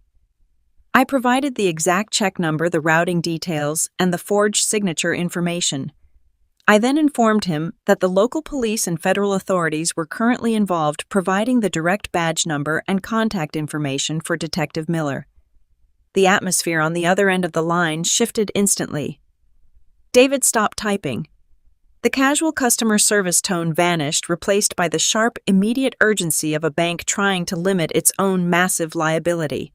But I was not finished. I told him that I had been subjected to severe domestic coercion that very morning, which had forced me to authorize a wire transfer of $45,000 from my personal savings account. I explained that the money was currently sitting in the automated clearinghouse holding Q, scheduled to be routed to a newly formed limited liability company called Horizon Vanguard Holdings. I told him exactly who owned that shell company and stated clearly that the funds were intended for an illegal offshore money laundering operation. I demanded that he initiate an immediate emergency stop payment on the wire transfer. David placed me on a brief hold. The waiting music played a soft classical melody, that clashed violently with the adrenaline pumping through my veins. Every single second felt like an hour. I knew how arrogant Greg and Brenda were. I knew they were likely checking their offshore accounts right now, eagerly waiting for my life savings to clear, so they could celebrate their victory. The music stopped. David returned to the line. He confirmed that because the $45,000 transfer was classified as a high-value out-of-state commercial routing, it had been subjected to a standard 24-hour security hold. The money had not yet left the domestic banking system. With 3 clicks of his mouse, David officially reversed the wire transfer. My entire life savings, 8 years of aggressive budgeting and relentless hard work, was pulled safely back from the edge of the cliff and locked securely into a newly generated solo account under my name only. I did not stop there. I instructed David to freeze every single joint account tied to my husband's Social Security number. I locked down our shared checking account. I reported all of his linked credit cards as stolen, permanently deactivating the plastic in his wallet. I placed a hard freeze on our home equity line of credit, ensuring that Greg and Brenda could not attempt to leverage my property while I was distracted at the hospital. By the time I ended the phone call 20 minutes later, Travis was entirely financially paralyzed. His business accounts were flagged for federal review. His personal credit was suspended. The massive payday he had promised his brother was gone. They were completely broke, and they had absolutely no idea. I closed my banking application and immediately opened my web browser. Freezing the money was only the defensive strategy. Now I needed to build the offensive legal trap. I searched for the most aggressive, ruthless civil litigator in the county. I did not want a mediator. I did not want a lawyer who specialized in amicable separations. I wanted a courtroom shark who specialized in complex financial fraud, asset recovery, and punitive damages. I found a partner at a downtown law firm named Harrison Sterling. His online profile listed a long history of completely destroying spouses who attempted to hide assets during high-net-worth divorces. I called his office. His receptionist attempted to schedule me for a consultation the following week. I politely but firmly interrupted her. I told her that my husband was currently under federal investigation for interstate wire fraud, that he had just violently assaulted my mother, and that he was holding a drafted divorce petition intending to serve me on Friday to steal my home. I told her I had the complete digital footprints of his entire criminal syndicate, and that I was prepared to pay a massive retainer immediately if Mr. Sterling took my call right now. 10 seconds later, a deep, gravelly voice came on the line. Harrison Sterling was listening. I gave him the abbreviated, highly clinical version of the last 4 hours. I did not waste his time with tears or emotional background stories. I spoke his language. I talked about shell corporations, forged signatures, unauthorized asset transfers, and federal indictments. I told him I needed a preemptive divorce filing drafted immediately citing severe physical abuse and massive financial fraud. I wanted an emergency restraining order barring Travis from coming within 1,000 feet of my home or my mother. I wanted exclusive legal use of the marital residence, and I wanted a civil suit prepared against Brenda and Greg for their direct participation in the conspiracy to defraud me.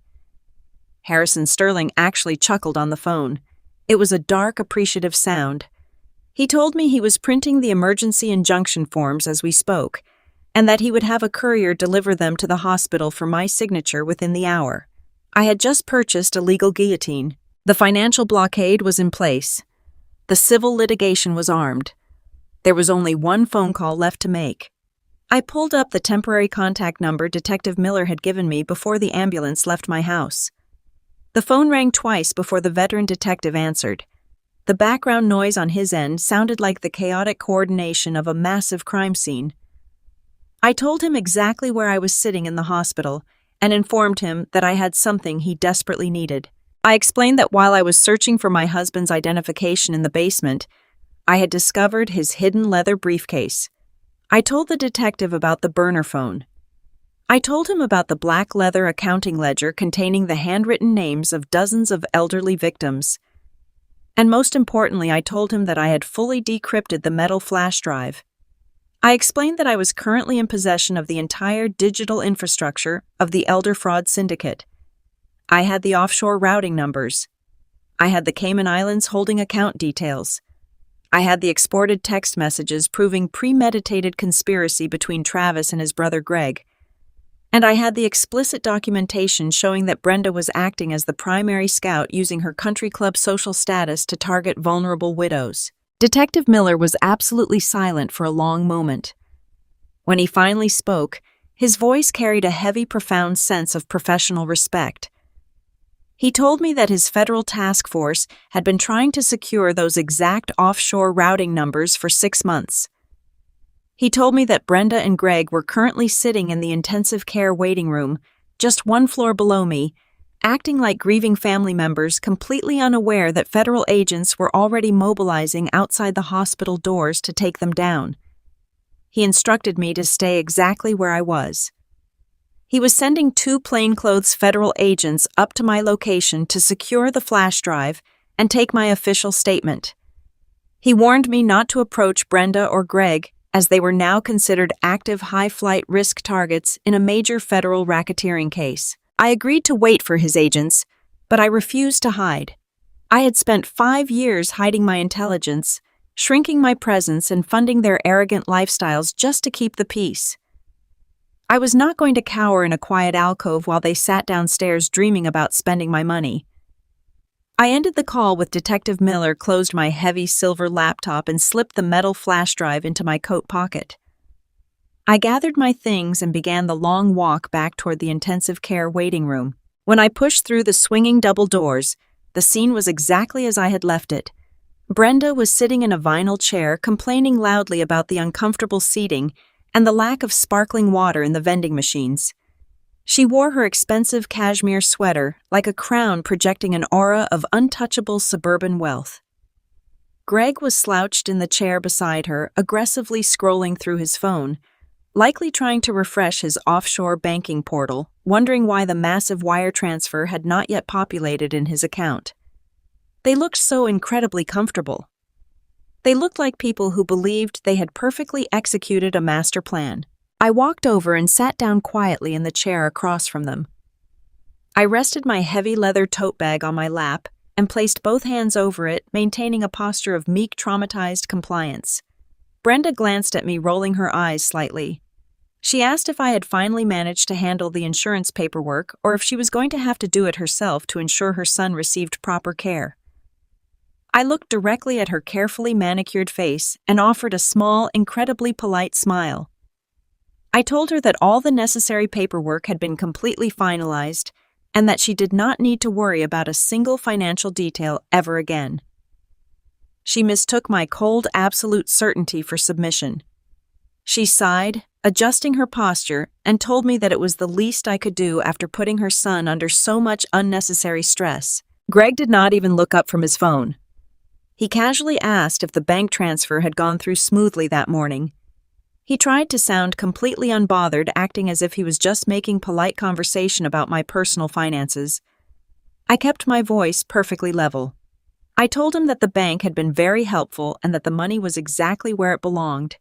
He smirked, finally looking up from his screen, satisfied that his trap had closed. He had absolutely no idea that he was sitting in the center of a federal snare that was pulling tighter by the second. We sat in that waiting room for another 40 minutes. The tension was thick, built entirely on layers of deceit and impending destruction. I watched the clock on the wall tick away the seconds. The federal agents were securing the perimeter. The bank accounts were frozen solid. The civil lawyer was drafting the papers that would take everything they owned. I felt a strange, profound sense of peace settle over my body. I was no longer the victim. I was the architect of their ruin. Suddenly, the heavy metal doors of the intensive care unit swung open. A doctor wearing dark blue scrubs and a white coat walked into the waiting room. He looked exhausted, rubbing the back of his neck as he scanned the room for family members. Brenda immediately leaped to her feet, transforming instantly into the frantic, grieving mother. She rushed forward, grabbing the doctor's arm, demanding to know what was happening to her precious son. Greg stood up slowly, stuffing his phone into his pocket, trying to look concerned. I remained seated for a moment, watching the performance with cold detachment. The doctor offered a tight professional smile. He announced that the experimental countertoxin procedure had been a complete success. He explained that they had managed to stabilize the severe chemical reaction in his internal organs just in time. Travis had survived the massive overdose. His heart rate had returned to a normal rhythm, and his breathing was no longer obstructed. The doctor informed us that they had just removed the breathing tube and that Travis was currently waking up in his recovery room. He was groggy, confused, and heavily medicated for the pain of his broken leg and fractured ribs, but he was conscious. Brenda let out a loud theatrical gasp of relief, bringing her hands to her face. She praised the doctor loudly, declaring it a miracle. Greg patted his mother on the back, looking visibly relieved. His relief had nothing to do with his brother's health. He was relieved because the central pawn in his massive financial fraud scheme was still alive to sign the divorce papers and finalize the theft of my assets. They turned to each other, sharing a brief triumphant look. They believed they had won the war. They believed the crisis was over and that they could now proceed with their plan to discard me. The doctor gestured toward the hallway, telling Brenda and Greg that they could go in and see him for a few minutes, but warning them to keep the visit short so the patient could rest. Brenda practically sprinted toward the double doors, eager to comfort her golden child. Greg followed closely behind, a confident, arrogant swagger returning to his step. They did not even bother to look back at me. They completely ignored the legal wife, assuming I would just wait quietly in the corner like I always did.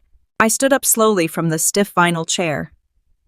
I reached into my heavy leather tote bag and pulled out a very thick, heavy manila envelope. Inside that envelope were 40 printed pages. It contained the complete financial audit I had just performed. It contained the printed screenshots of the offshore banking accounts. It contained the complete exported text message conversation where Travis and Greg plotted to steal my money and divorce me. It contained the absolute, undeniable proof that their entire lives were a fraudulent illusion. I gripped the thick envelope tightly in my hand. I smoothed the wrinkles from my skirt, adjusted my posture, and took a deep breath of the sterile hospital air. I watched Brenda and Greg disappear through the swinging doors, rushing eagerly toward a hospital bed they thought represented their victory. They had absolutely no idea that the man lying in that bed was not a survivor. He was just a criminal waking up to face his executioner. I stepped forward, pushed the heavy doors open, and followed them down the hallway. It was time to deliver the medicine. I stepped through the heavy wooden door of the recovery room just seconds after my mother-in-law and brother-in-law. The space was dim, illuminated mostly by the glow of the medical monitors and the gray afternoon light filtering through the rain-streaked window. The rhythmic, steady beeping of the heart monitor confirmed what the doctor had just announced: Travis was alive. He was lying in the center of the room, looking incredibly fragile against the stark white hospital sheets. A thin plastic tube delivered oxygen to his nose, and a thick fiberglass cast encased his entire left leg, elevated rigidly on a stack of pillows. The harsh fluorescent light above the bed cast deep dark shadows under his eyes. Brenda was already hovering over him, performing her role with theatrical perfection. She stroked his hair, cooing softly, her expensive cashmere sweater brushing against the sterile plastic of his intravenous lines. Greg stood on the opposite side of the bed, arms crossed over his chest, projecting an aura of smug satisfaction. He looked at his brother, not with the profound relief of a sibling who had just feared the worst, but with the calculated relief of a business partner whose primary asset had just been salvaged from a total loss. I stayed near the door, my heavy leather tote bag hanging from my shoulder, watching the scene unfold.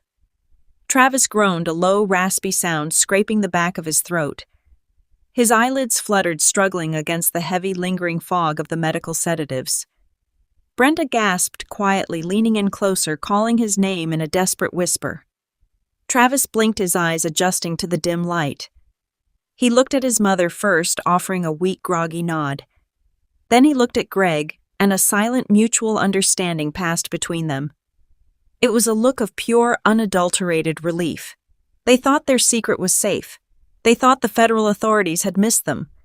They thought the $45,000 was securely transferred to the offshore account. Then Travis turned his head toward the doorway and saw me standing there. The transformation in his expression was instant and sickening.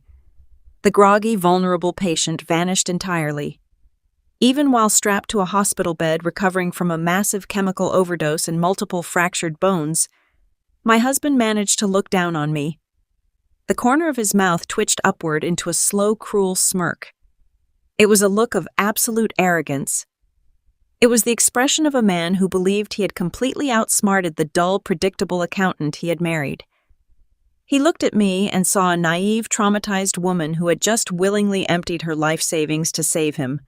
A woman who was now trapped in a marriage she could not afford to leave, holding the bag for a disaster she did not understand. Greg noticed the exchange. He puffed out his chest, stepping away from the bed and moving aggressively into my line of sight, physically blocking my view of Travis. Chloe, Greg said, his voice dropping into a low, patronizing register. "You really need to step outside right now. This has been an incredibly traumatic day for our family, and Travis is in no condition to deal with your emotional outbursts." Brenda did not even turn around to look at me. She just kept stroking Travis's hair, letting out a loud, exasperated sigh. "Greg is right," she added, her tone dripping with absolute disdain. "You have done enough damage for one afternoon. Just leave the room and go deal with the insurance paperwork or whatever it is you accountants do. We need to handle some private family business." Family business. The phrase hung in the sterile hospital air. Just 2 hours ago, that exact phrase would have sent me retreating into the hallway. Head bowed, apologizing for intruding on their sacred bond. I would have quietly paid the medical deductibles at the billing counter while they sat in here plotting my total financial ruin. But I was no longer that woman. I did not cry. I did not raise my voice. I did not apologize. I reached behind me and firmly grasped the heavy metal handle of the hospital room door. I pulled it shut until it clicked securely into the frame. Then I reached up and flipped the heavy brass deadbolt. The sharp mechanical snap of the lock engaging echoed loudly in the quiet room, slicing straight through the rhythmic beeping of the heart monitor. Brenda finally turned around, her manicured hand freezing in midair. Greg's smug posture faltered, his brow furrowing in sudden, genuine confusion. Travis shifted uncomfortably against his pillows, his smirk faltering as he watched me walk calmly toward the foot of his bed. I did not stop until I was standing directly in front of him. I reached out, grabbed the back of a stiff vinyl visitor chair, and dragged it across the linoleum floor. The legs scraped loudly, an abrasive sound that made Greg wince. I positioned the chair directly at the foot of the bed, sat down, and crossed my legs. I folded my hands perfectly on top of my heavy leather tote bag, and then I smiled. It was not a warm smile. It was not a smile of relief or joy. It was the cold, diamond-hard smile of a predator that had just cornered its prey. "Nobody is going anywhere," I said, my voice perfectly level, carrying the quiet, undeniable authority of a woman who held absolutely all the cards. "We are going to handle this family business together. Right here. Right now." Greg took a threatening step forward, his face flushing red. "What is your problem, Chloe? Unlock that door right now, or I will call security and have you physically removed from this hospital." I did not even look at him. I kept my eyes locked entirely on Travis. The monitors tracking his vital signs were positioned just above his head. I watched his heart rate begin to steadily climb the green line, spiking higher and higher as the deep primal instinct of fear finally began to penetrate his drug-addled brain. He knew me. He had spent 5 years studying my behaviors, learning exactly how to manipulate my empathy and my anxiety. He knew that I avoided confrontation at all costs. Seeing me sit here now, radiating absolute, unapologetic power, terrified him. "I have some wonderful news for you, Travis," I said, ignoring Greg completely. "I thought you would want an update on my mother. You know, the grieving widow you violently assaulted in our kitchen just hours ago." Travis swallowed hard, his Adam's apple bobbing nervously. He glanced at his mother, then back to me, trying to maintain his facade of innocence. "Chloe, baby." "Please," he rasped, his voice weak and trembling. "It was an accident. I slipped. We were just arguing." I raised a single finger, silencing him instantly. She is perfectly fine. I continued my tone conversational and completely detached.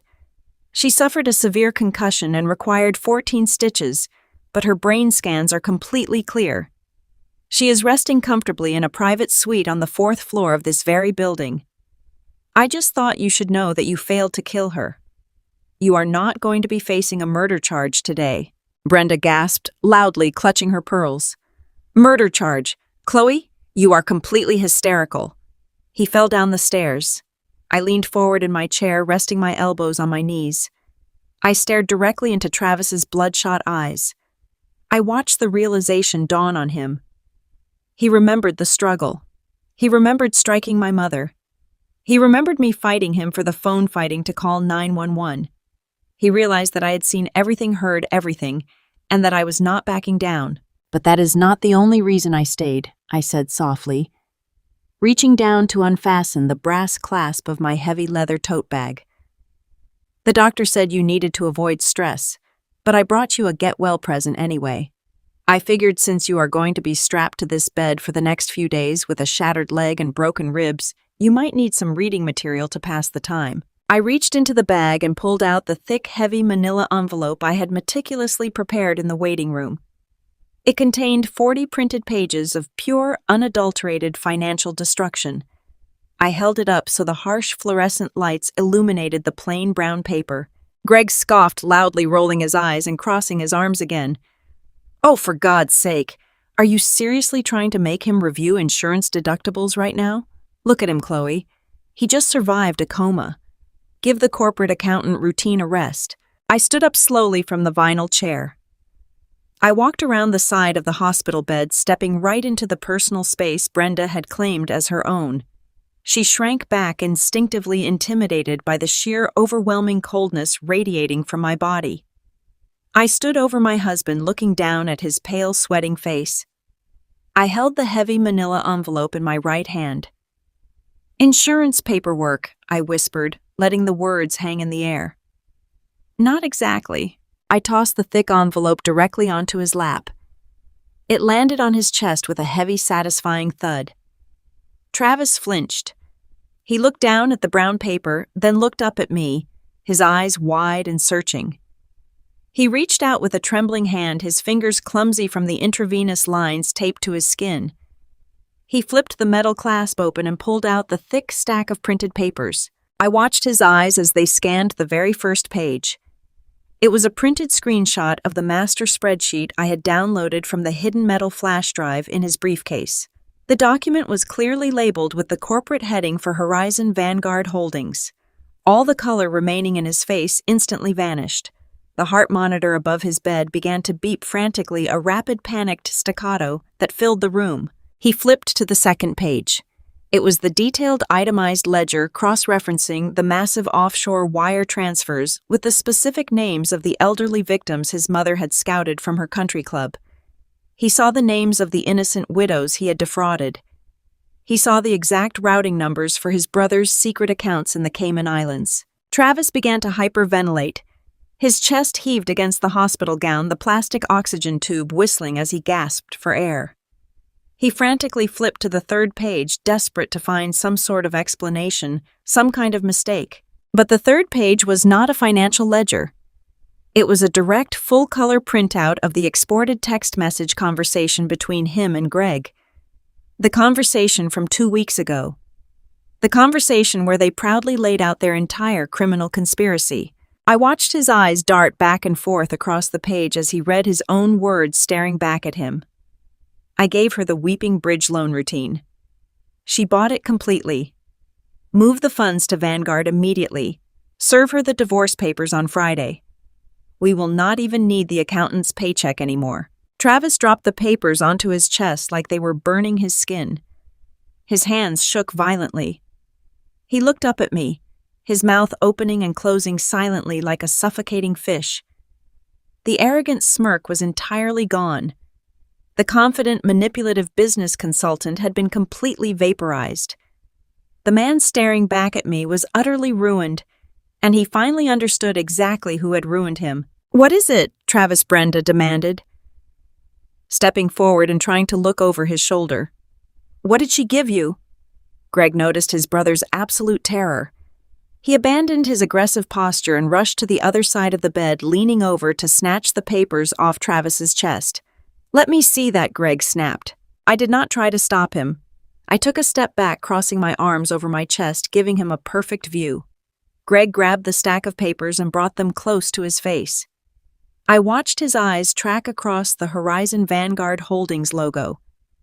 I watched him see the offshore routing numbers that only he and his overseas bankers were supposed to know. I watched him read his own text messages, plotting to defraud me and divorce me. Greg's confident, arrogant swagger evaporated in a single second. The designer polo shirt suddenly looked far too large for him. His jaw went completely slack. The papers trembled in his hands, rustling loudly in the quiet room. He looked up at me, his eyes wide with a mixture of absolute shock and profound primal terror. "Where did you get this?" Greg whispered, his voice cracking, completely stripped of its usual bravado. "How did you get these routing numbers?" "This is highly classified private corporate data." I tilted my head slightly, maintaining absolute unwavering eye contact with the man who had planned to leave me bankrupt. "You left your briefcase in the basement, Travis," I said, turning my gaze back to my husband. "The one with the heavy brass locks. The one you always claimed was full of legitimate client contracts. When the paramedics were desperately trying to shock your heart back into a normal rhythm, the police asked me to find your identification. I opened the briefcase. I found the burner phone. I found the black leather accounting ledger. And most importantly, I found the encrypted metal flash drive." Travis let out a low, agonizing groan, letting his head fall back against the hospital pillows. He squeezed his eyes shut, wishing he could disappear into the mattress. The heart monitor continued its frantic, rapid warning. Brenda finally realized that the power dynamic in the room had completely flipped. She reached out and grabbed the papers from Greg's frozen hands, ignoring his weak attempt to hold on to them. She pulled her reading glasses from her cashmere sweater and began to read. She saw the list of victims. She saw the names of her friends, the women she played bridge with, the wealthy widows she had deliberately targeted at the country club luncheons. She saw the undeniable printed proof of her own complicity in a massive federal wire fraud syndicate. Brenda dropped the papers onto the floor. They scattered across the linoleum, a chaotic mess of financial destruction. She backed away from the hospital bed, pressing her hands over her mouth, her eyes darting wildly toward the locked wooden door. "You are insane," Brenda stammered, her voice shrill and panicked. "This is all completely fake. You fabricated these documents because you are a jealous, bitter woman. You forged this nonsense to get back at Travis for a simple marital argument." I let out a soft, genuine laugh. It was a cold, humorless sound that made all three of them flinch. "Fabricated," I repeated slowly, letting the word echo in the sterile space. "I am a senior payroll specialist, Brenda. I do not fabricate numbers. I verify them. And I spent the last 3 hours in the intensive care waiting room meticulously verifying every single one of these accounts. I traced the $45,000 I wired this morning. I traced the $15,000 forged check you stole from my mother. I traced 3 years of your disgusting predatory elder fraud operation right down to the very last cent." Greg finally found his voice, though it sounded incredibly small. "You have no right to access my private corporate files. That is illegal search and seizure. You cannot use this against us." I turned to him, my expression hardening into solid stone. "I did not just access them, Greg," I told him, my voice dropping an octave. "I downloaded them. I decrypted them. I backed them up to 3 separate secure cloud servers. And then I started making phone calls." I watched the realization hit them like a physical blow. The absolute certainty that they had been outsmarted, outmaneuvered, and completely cornered by the very woman they had dismissed as a dull, compliant workhorse. They were trapped in a locked hospital room with the architect of their demise, and the execution was about to begin. Brenda stared at the scattered pages on the hospital floor as if they were coated in a lethal poison. For a long, agonizing second, The only sound in the dim recovery room was the frantic, elevated rhythm of Travis's heart monitor beeping in a rapid staccato that betrayed his absolute terror. Then Brenda snapped. She did not just speak. She erupted. Her voice hit a shrill, piercing pitch that vibrated violently against the sterile glass of the hospital windows. She pointed a trembling, perfectly manicured finger directly at my face, her pristine, unbothered country club facade, completely dissolving into raw, ugly panic. "You are completely out of your mind," she screamed, her face flushing a deep, mottled red that clashed terribly with her beige cashmere sweater. "You fabricated every single piece of this trash because you are a jealous, bitter woman. You forged these documents to get back at Travis for a simple marital argument. You are trying to destroy this family because you could never fit in with us. You are a liar, Chloe. You are a pathetic, hysterical liar." Greg stepped forward, trying to physically block my view of his mother, trying desperately to reclaim the masculine authority that was rapidly slipping through his trembling fingers. He puffed out his chest, but his designer polo shirt suddenly looked far too large for his shrinking, defensive posture. "Chloe, you need to leave this room right now," he demanded, his voice cracking slightly on the final syllable. "You have committed a massive federal crime by hacking into my private corporate servers. I am calling my attorneys the second you walk out that door, and you are going to spend the next decade in a federal penitentiary for corporate espionage and data theft." I did not flinch. I did not stand up. I did not raise my voice to match their chaotic screaming. I remained perfectly still in the stiff vinyl visitor chair at the foot of my husband's hospital bed, my legs crossed, my hands folded neatly over my heavy leather tote bag. I looked at Brenda, then at Greg, and finally at Travis, who was sweating profusely against his pillows, completely silent, knowing exactly what I was capable of. Corporate espionage. I repeated quietly, letting the words roll around the quiet room like marbles on hardwood. "Greg, you do not have a corporation. You have a fragile, illegal shell company built entirely on the stolen life savings of vulnerable senior citizens. And you do not have attorneys anymore. High-powered attorneys require hefty retainers, and as of this afternoon, you do not have a single legitimate dollar to your name." Brenda let out a loud, theatrical scoff, crossing her arms tightly over her chest. "You are bluffing," she snapped, though her eyes darted nervously toward the locked hospital door. "Travis is a successful consultant. Greg is a brilliant real estate investor. We have resources you cannot even begin to comprehend, Chloe. You are just a payroll clerk. You have absolutely no idea how high net worth banking actually works." I tilted my head slightly, offering her a cold, empty smile that did not reach my eyes. "You are absolutely right, Brenda," I said, my voice dropping into a smooth, clinical register. "I am just a payroll clerk, but I am a senior payroll specialist who spends 40 hours a week managing multi-million-dollar corporate ledgers, tracking routing protocols, and ensuring total compliance with federal tax regulations. I know exactly how banking works. And more importantly, I know exactly how to stop money from moving." I shifted in my chair, leaning slightly forward, commanding the absolute attention of every person in the room. "While you were sitting in the intensive care waiting room complaining about the quality of the hospital coffee and dreaming about the massive payday you thought you had just stolen from me, I was working. I spent the last 4 hours on the direct executive line with the senior fraud investigation unit of my bank. I also had a very long, very detailed conversation with the Internal Revenue Service and the federal authorities who have been watching your little family syndicate for the last 8 months." Greg swallowed hard, his Adam's apple bobbing violently. He took a small step backward, bumping into the metal railing of Travis's hospital bed. "What did you do?" he asked, the remaining bravado completely draining from his voice, leaving nothing but the terrified squeak of a cornered criminal.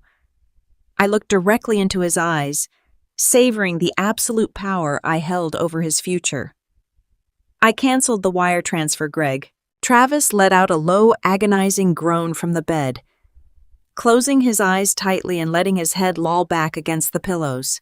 "The $45,000 I wired this morning was flagged as a high-value out-of-state commercial routing to a newly formed limited liability company." I explained slowly, making sure they understood the exact mechanics of their ruin. That means the Federal Reserve placed a mandatory 24-hour security hold on the funds. The money never left the domestic banking system. It never reached your offshore account in the Cayman Islands. I initiated an emergency fraud reversal using the forged check you stole from my mother as proof of domestic financial coercion. My entire life savings is locked safely back in a solo account under my name only. Horizon Vanguard Holdings is entirely bankrupt. Brenda stumbled backward, her shoulders hitting the plain white wall of the hospital room. She brought a trembling hand to her mouth. "No," she whispered, shaking her head frantically. "No, that cannot be true. Greg, tell her that is not true. Tell her the money cleared the gateway." Greg did not answer his mother. He was staring at the linoleum floor, his breathing shallow and rapid. He knew I was telling the truth. He knew the offshore accounts were completely empty. But I did not stop there. I continued, my voice carrying the steady, relentless rhythm of a metronome, ticking down to their destruction. Freezing the wire transfer was just the defensive measure. I also needed to ensure that none of you could ever touch another dollar of marital assets. I reported every single one of Travis's credit cards as stolen, effectively deactivating them permanently. I drained our joint checking account into a secure court-ordered escrow account. I locked down the home equity line of credit. Travis is entirely financially paralyzed. He cannot even buy a bottle of water right now. Brenda let out a ragged sob, sliding down the wall slightly until her knees buckled.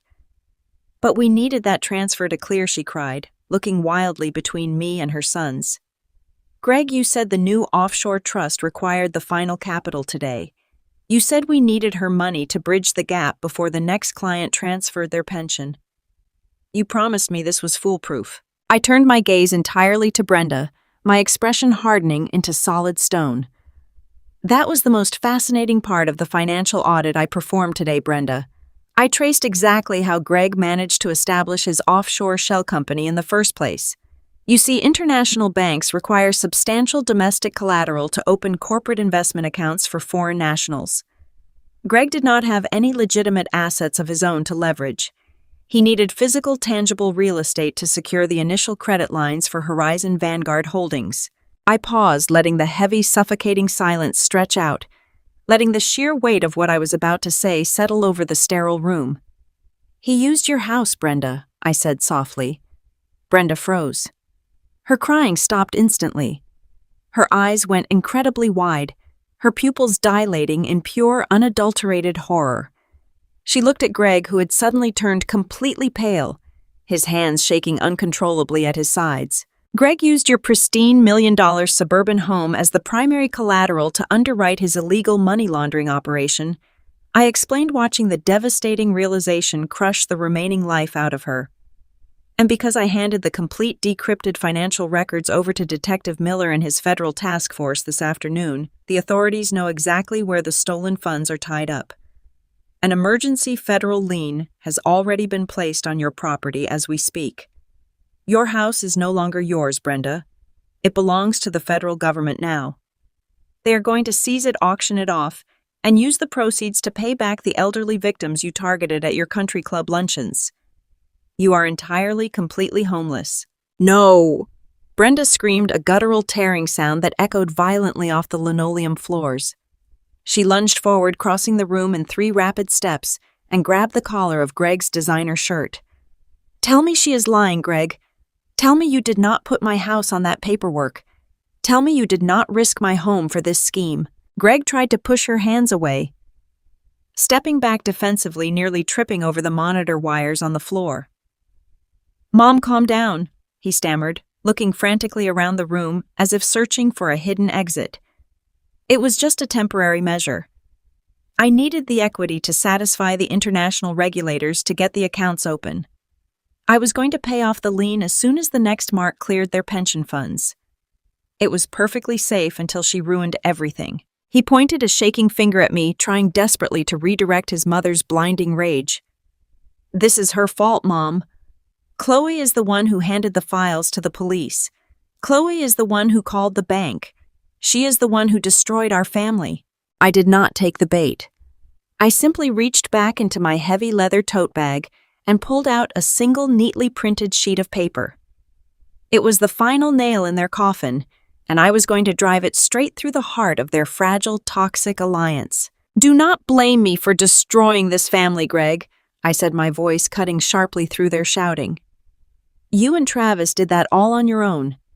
In fact, Brenda, before you start defending your precious sons, you might want to read exactly what they really think about you." I held the piece of paper out. It was the printed transcript of the exported text messages I had found hidden on the metal flash drive.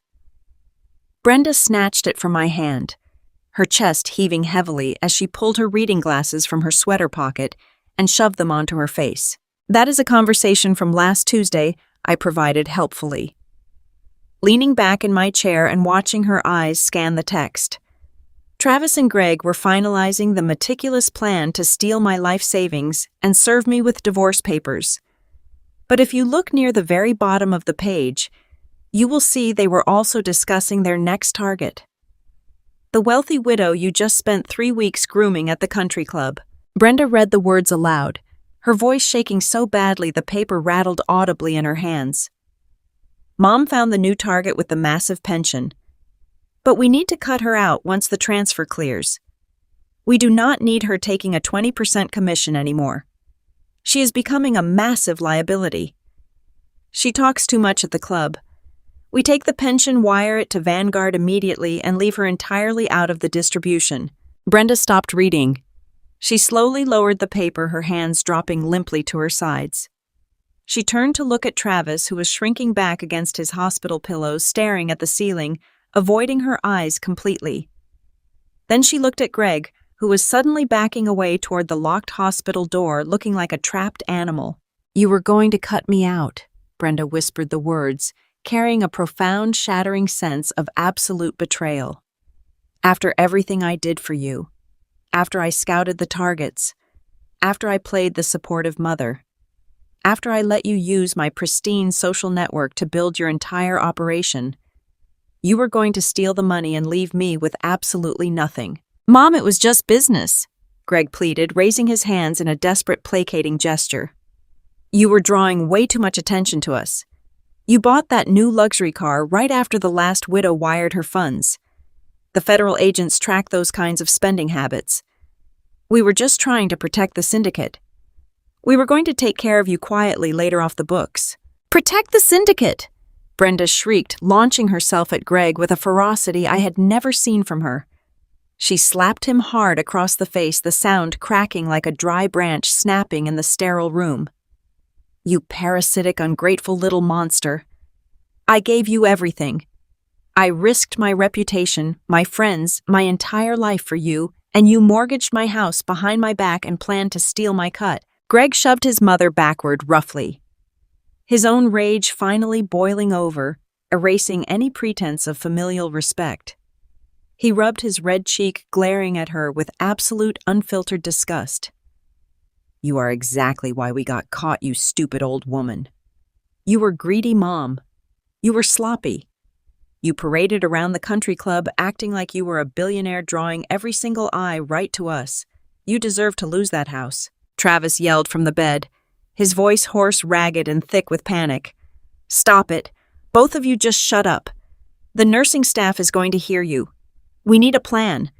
We need to figure out how to get out of this before the police walk through that door." "There is no getting out of this."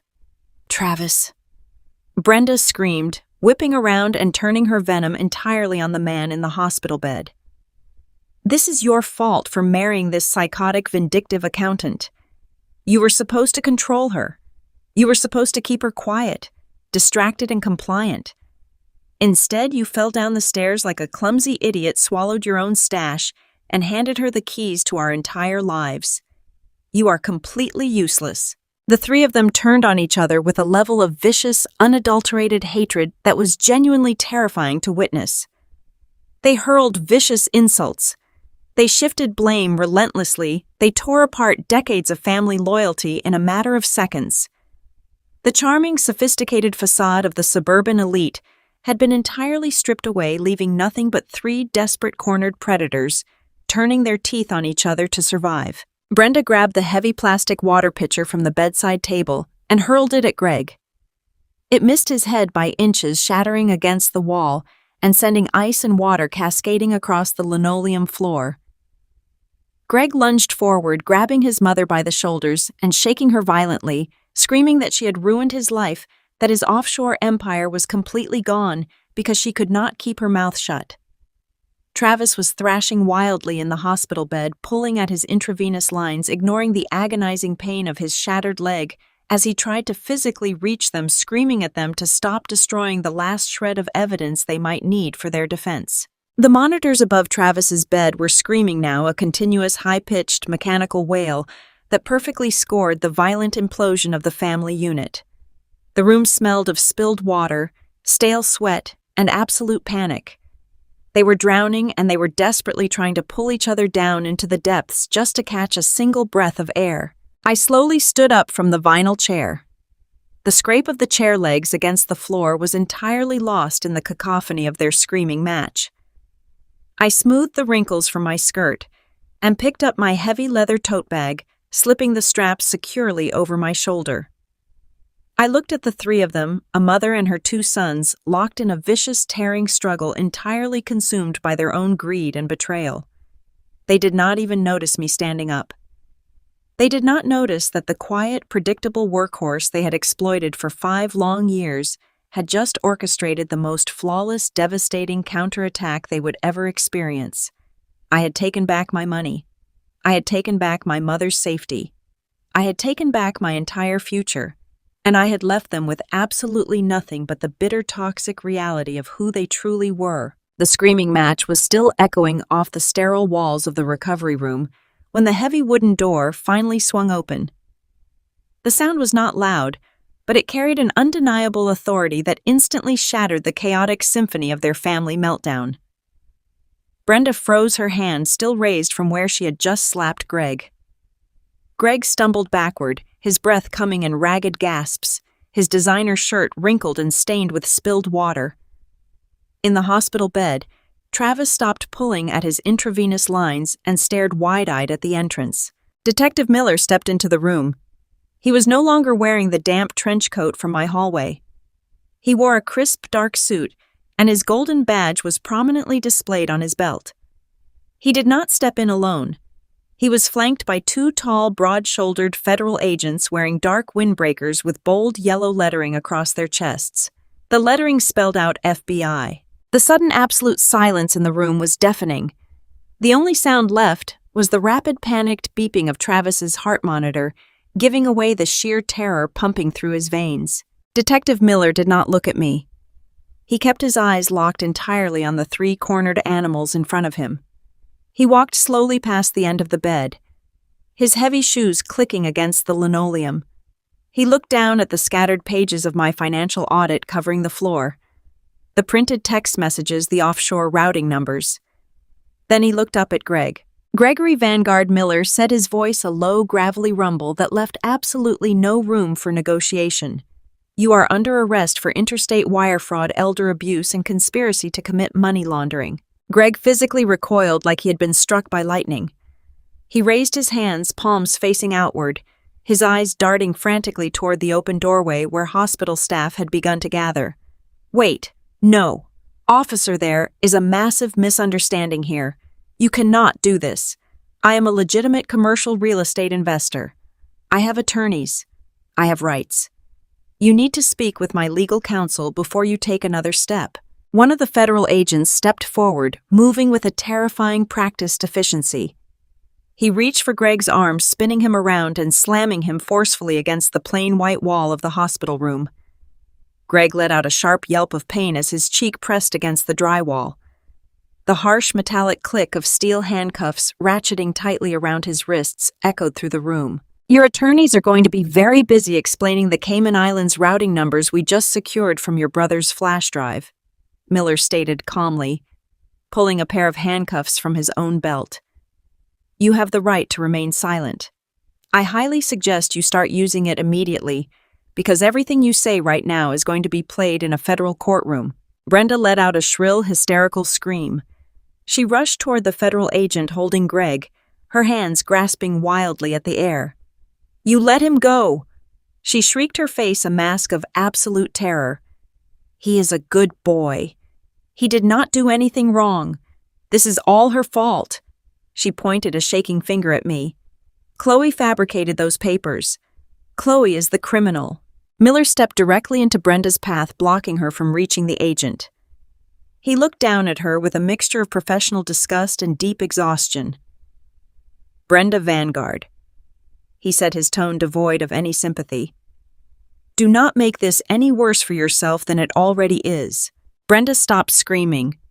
She looked up at the detective, her eyes wide and wet with frantic tears. She suddenly shifted her strategy, desperately trying to save her own skin by throwing her sons completely under the bus.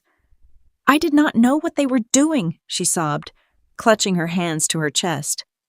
"Officer, I swear to you, I am just a mother. I just introduced them to my friends at the country club. I thought they were helping those poor widows with their retirement portfolios. I had absolutely no idea they were stealing from them. I am a victim here too." Miller did not even blink. He reached into his suit pocket and pulled out a small folded piece of paper. He opened it slowly, letting the silence stretch out to maximize her agony. "We have your text messages, Brenda. We have the messages where you explicitly complained about your 20% commission cut not being high enough after you secured the life savings of a 72-year-old woman suffering from early onset dementia. You are not a victim. You are the lead scout for a federal racketeering syndicate." Brenda's legs simply gave out beneath her. She collapsed backward, falling heavily into the stiff vinyl visitor chair.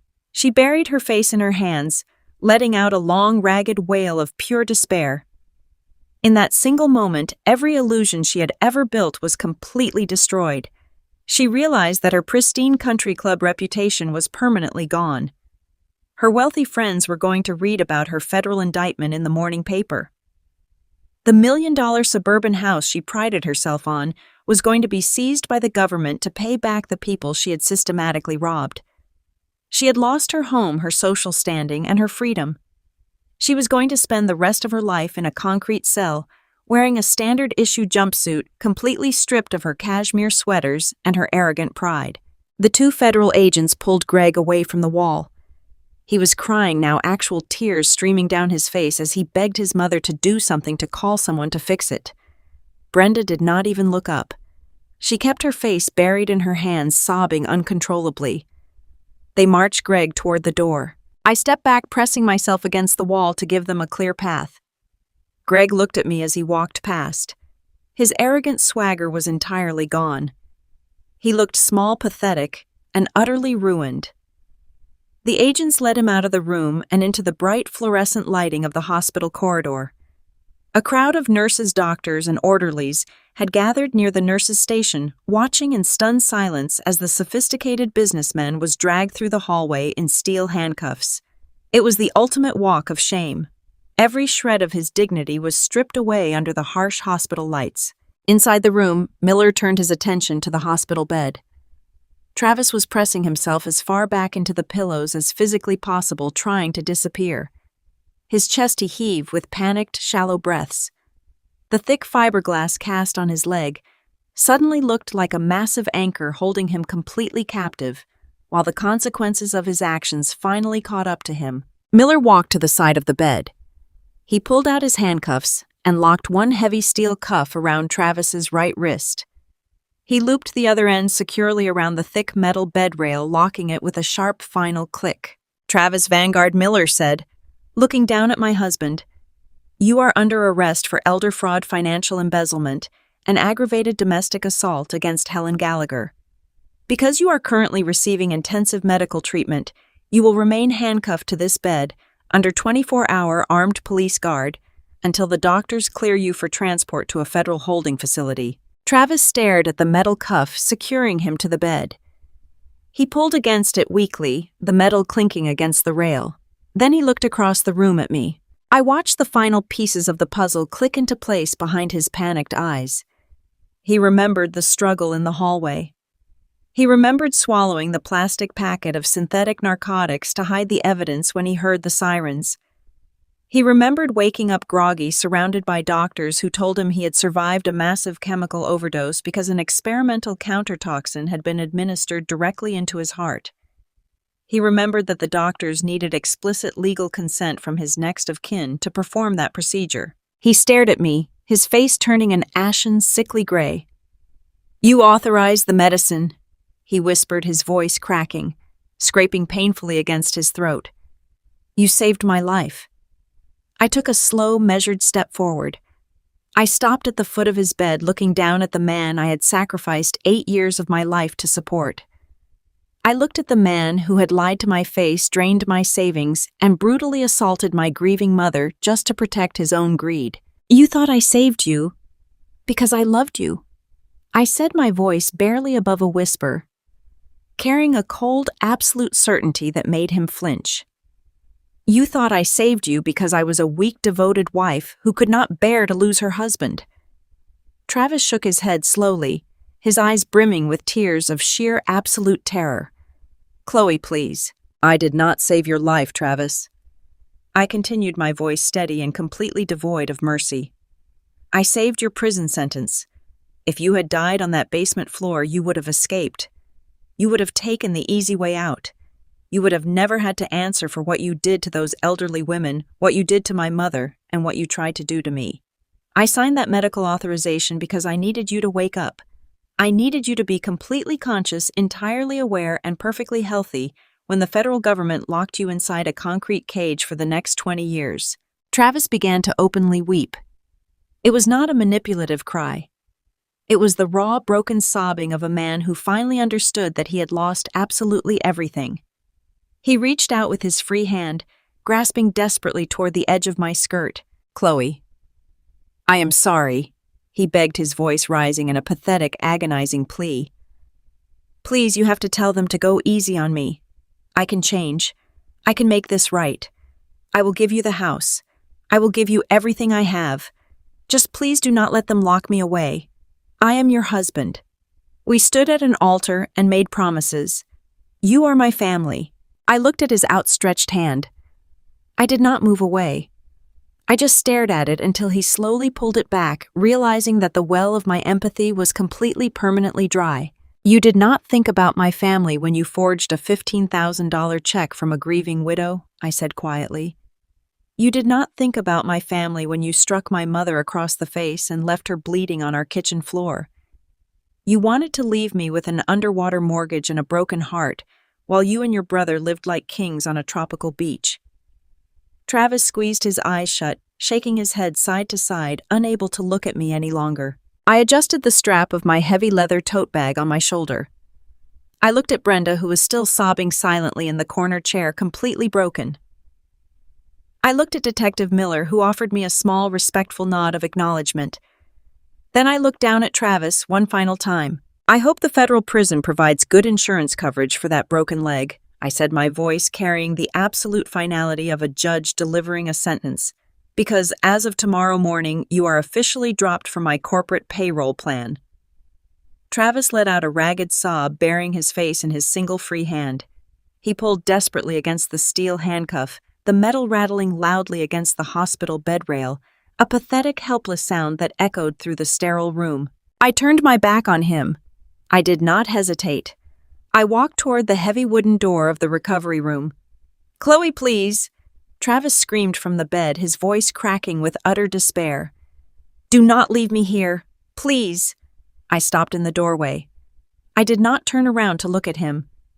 I simply tilted my head slightly and delivered the absolute final words he would ever hear me speak. "You should have stayed out of my mother's purse." I stepped through this doorway and walked out into the brightly lit hospital corridor. The air out here felt different. It felt lighter, cleaner, completely free of the toxic, suffocating weight I had carried for 5 long years. I walked past the nurse's station, past the empty space where Greg had been dragged away, and headed directly toward the elevator bank. I pressed the button for the 4th floor. My mother was waiting for me in her private recovery room. She was safe, she was stable, and her retirement funds were completely secure. I had taken back my life savings. I had permanently dismantled the criminal syndicate that had preyed on my family. I had delivered the three most arrogant, entitled people I had ever met directly into the hands of federal justice. The elevator doors opened with a soft, melodic chime. I stepped inside and pressed the button. As the doors slowly closed, blocking out the intensive care unit and the wreckage I had left behind, I took a deep, full breath. For the first time in my entire adult life, I was not worried about balancing anyone else's books. I was not worried about carrying someone else's burden. I was finally completely and undeniably free. The heaviest weight I had ever carried was gone, and my future belonged to no one but me. If you are watching this, and you have ever found yourself pouring your absolute heart and soul into people who only see you as a resource, people who drain your bank account, your energy and your spirit without ever offering a single drop of genuine love in return, I want you to hear this loud and clear. Setting boundaries is not an act of cruelty. Walking away from toxic people, even if they wear the title of family, is not a betrayal. It is a fundamental act of survival. You do not owe your life savings, your peace of mind, or your physical safety to anyone who treats you like an ATM and a scapegoat. Do not wait for them to realize your worth, because people who exploit you rely entirely on your silence to keep their comfortable lives intact. The moment you stop apologizing for expecting basic respect, their entire illusion falls apart. You have the absolute right to protect your heart, your assets, and the innocent people you truly love. Never let anyone make you feel guilty for handing them the exact consequences they earned. If this story resonated with you, if you believe that the people who hunt the vulnerable deserve to face the ultimate justice, please hit that like button right now. Make sure you subscribe to the channel and turn on the notification bell so you never miss another story of taking back power. And please drop a comment below letting me know what state or country you are watching from and what time it is right now. I read every single comment, and I love seeing how far this community reaches. Until next time, protect your peace, trust your gut, and never ever settle for less than you deserve. Stay safe out there. It has been exactly 1 year, 2 months, and 4 days since I walked out of that intensive care unit, leaving the toxic wreckage of my fabricated marriage behind me. People often ask me if the transition back to normal life was difficult, if I spent agonizing months crying over the man I lost, mourning the future I thought we were building together. The honest truth is that mourning a mirage is a remarkably brief and clinical process. I did not lose a loving husband that rainy afternoon in the hospital. I simply woke up from a meticulously orchestrated, financially motivated nightmare. Today, as I sit on the sprawling wooden porch of my new home with a cup of hot black coffee, listening to the gentle morning breeze instead of the frantic, terrifying beeping of a cardiac monitor, the sheer volume of peace in my daily life feels almost overwhelming. But getting to this quiet, sunlit morning required walking through a grueling, highly public legal battlefield, and I made absolutely certain that I was the one directing the artillery. The federal justice system does not move swiftly, but when it finally strikes, it strikes with absolute devastating force. Travis and Greg did not get the opportunity to charm their way out of a federal courtroom using the same manipulative smiles they used to defraud vulnerable senior citizens.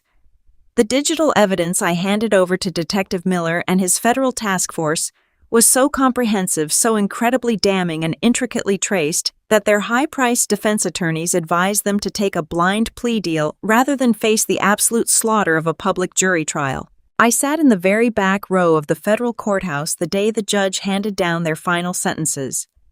I wore a bright, vibrant yellow dress, completely refusing to adopt the muted, sorrowful colors of a broken victim. When the presiding judge read the sickening, detailed accounts of their elder fraud syndicate outlining exactly how they had preyed on grieving widows to fund their luxury car leases and expensive vacations, the entire courtroom fell deathly silent. Travis and Greg were officially ordered to pay full and immediate restitution to the dozens of victims they had systematically robbed. But money cannot buy back years of stolen freedom. Greg, the arrogant architect of the offshore shell companies, received a mandatory sentence of 18 years in a federal penitentiary for mastermind, racketeering, tax evasion, and interstate wire fraud. Travis, the golden child who had sworn through theatrical tears that he only needed a temporary bridge loan to save our family from ruin, was sentenced to 22 years behind concrete walls. The federal judge added 4 extra years to his baseline sentence specifically for the aggravated physical assault against my 62-year-old mother and for his desperate, cowardly attempt to swallow synthetic narcotics to tamper with physical evidence during an active federal investigation. I sat perfectly still with my hands folded in my lap and watched 2 broad-shouldered federal marshals place my former husband in heavy steel handcuffs. They led him shuffling through a side door toward the holding cells. Just before he disappeared from my life forever, he stopped and looked back over his shoulder at me, his eyes wide and searching desperately, looking for a single drop of pity or hesitation. I looked right back into his terrified eyes and gave him absolutely nothing. I did not smile. I did not frown. I just let him see that to me he was already completely invisible. As for my former mother-in-law, the universe delivered a profoundly poetic, agonizing kind of justice. Brenda was not formally indicted on criminal wire fraud charges, primarily because the federal prosecutors could not definitively prove she fully understood the complex technical mechanics of the Cayman Island holding accounts her sons were using. However, escaping a federal prison cell did not mean escaping total, crushing ruin. Because Greg had foolishly and arrogantly leveraged her pristine $1 million suburban home as the primary collateral to underwrite their illegal corporate entity, the federal government swiftly and mercilessly seized the property to begin compensating their elderly victims. I accidentally drove past her old tree-lined street the week the federal eviction notice was physically enforced by local deputies. The sprawling, perfectly manicured green lawn where Brenda used to host her pretentious country club luncheons was cluttered with cheap cardboard moving boxes and black plastic garbage bags. Today, the woman who used to loudly mock the modest size of my home, critique my store-bought clothes, and proudly suggest that her son deserved a wealthier wife, is living in a cramped, dark basement studio apartment on the industrial side of the county. She currently works as a minimum wage receptionist at a dry cleaning business just to pay the interest on the massive mountain of civil litigation debt she accrued trying to defend her criminal sons. Her wealthy status-obsessed friends completely abandoned her the very second the scandalous details of her federal involvement hit the front page of the local newspapers. She has lost her beautiful home, her country club standing, and her precious golden children. She is entirely permanently alone, drowning in a prison of her own making. My own personal legal battle was swift, clinical, and ruthlessly effective. I did not file for a standard divorce.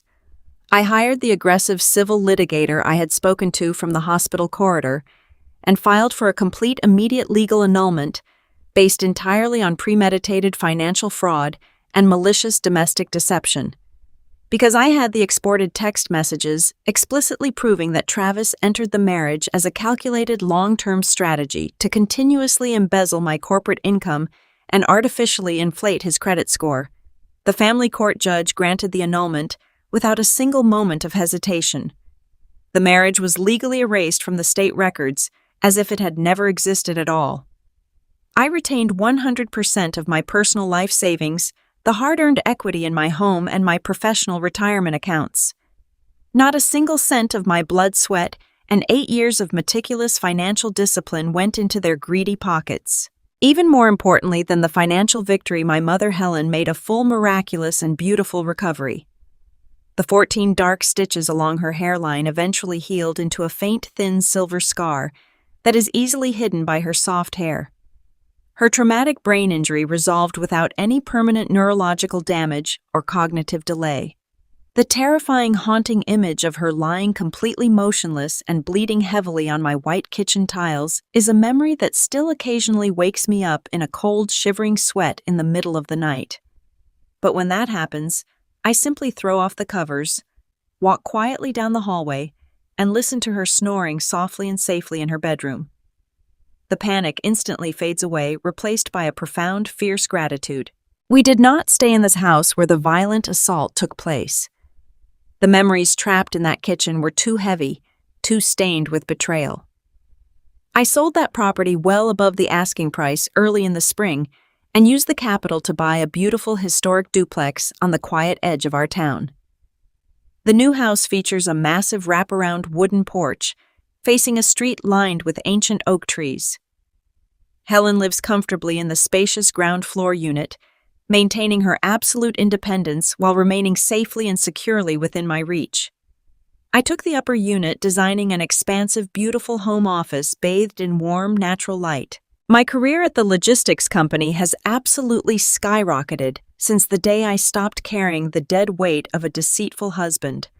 The icy, relentless laser focus I used to systematically dismantle a federal crime syndicate in a hospital waiting room translated perfectly into advanced corporate auditing. My supervisors noticed the sudden shift in my confidence and my absolute refusal to be intimidated by aggressive corporate clients. I received a massive promotion to regional payroll director just 3 months ago, complete with an executive salary that Brenda and Greg could only dream of stealing. Sometimes I sit on my porch swing as the sun sets, watching the neighborhood kids ride their bicycles down the sidewalk, and I reflect on the sheer exhausting burden I used to carry. For 5 long years, I genuinely believed that love was synonymous with endless, quiet sacrifice. I thought that by absorbing their financial burdens, swallowing their casual insults, and constantly bailing Travis out of his manufactured emergencies, I was proving my worth as a devoted partner. I was operating under the illusion of a family that never actually existed. They did not see a woman with hopes, dreams, and a need for reciprocal support.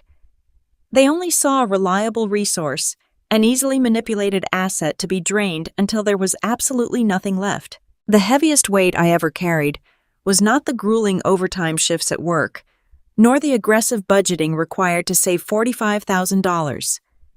The heaviest weight was the crushing, suffocating illusion that I was loved by people who were actively plotting my destruction. Putting that weight down, recognizing their cruelty for exactly what it was, and walking away without a single ounce of guilt or hesitation was the most liberating experience of my entire life. I no longer spend my evenings worrying about covering someone else's hidden debts. I no longer tiptoe around fragile, arrogant egos just to maintain a toxic, artificial peace. I am successful, I am safe, and my mother is happy. I sleep a solid, uninterrupted 8 hours every single night, secure in the knowledge that I am finally the absolute master of my own deeply peaceful life. If you have made it to the end of this journey with me, I want to take a moment to sit down and speak directly to your heart. When you grow up believing that your role in a family is simply to provide, to fix, to pay, and to sacrifice, it becomes incredibly difficult to recognize when you are being used. For years, I carried the heavy burden of my husband and his family on my shoulders. I genuinely thought I was doing the right thing. I thought I was being a good wife, a loyal partner, and a supportive daughter.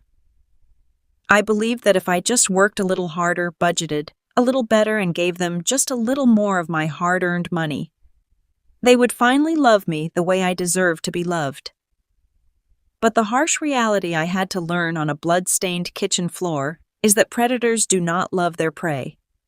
They will only ever consume them. True family. The kind of family you actually deserve to have in your life protects you. They stand by your side during the storms. They do not view you as a financial safety net to exploit or a retirement plan to drain dry. When someone shows you that they value your paycheck more than your physical safety, you have to believe them the very first time. Walking away from the people you promise to love is never an easy decision. It leaves deep emotional scars that take many long, difficult years to heal, completely and properly. I look back at the woman who walked into that bank branch so willing to sacrifice her entire future for a man who despised her. I forgive her for being completely naive. She simply wanted a real family. But the woman who walked out of that hospital is someone I am deeply proud to be today. My mother and I have built a beautiful new reality together. We drink coffee on our porch and watch the seasons change without a single drop of fear in our hearts. Setting a boundary to save your own life and protect the innocent people you care about is the most profound act of self-respect you will ever experience. It is terrifying to stand up to manipulators, but I promise you that the absolute peace you feel on the other side of that fear is worth every single tear you shed. You are not a burden, and your genuine kindness should never be used as an open invitation for their abuse. If you've ever had to set a hard boundary with people who took your kindness for weakness, please hit that like button, subscribe to the channel, and share this story with someone who needs to hear it. Don't forget to drop a comment below, letting me know where you're watching from and what time it is there. Until next time, protect your peace and never apologize for knowing your worth.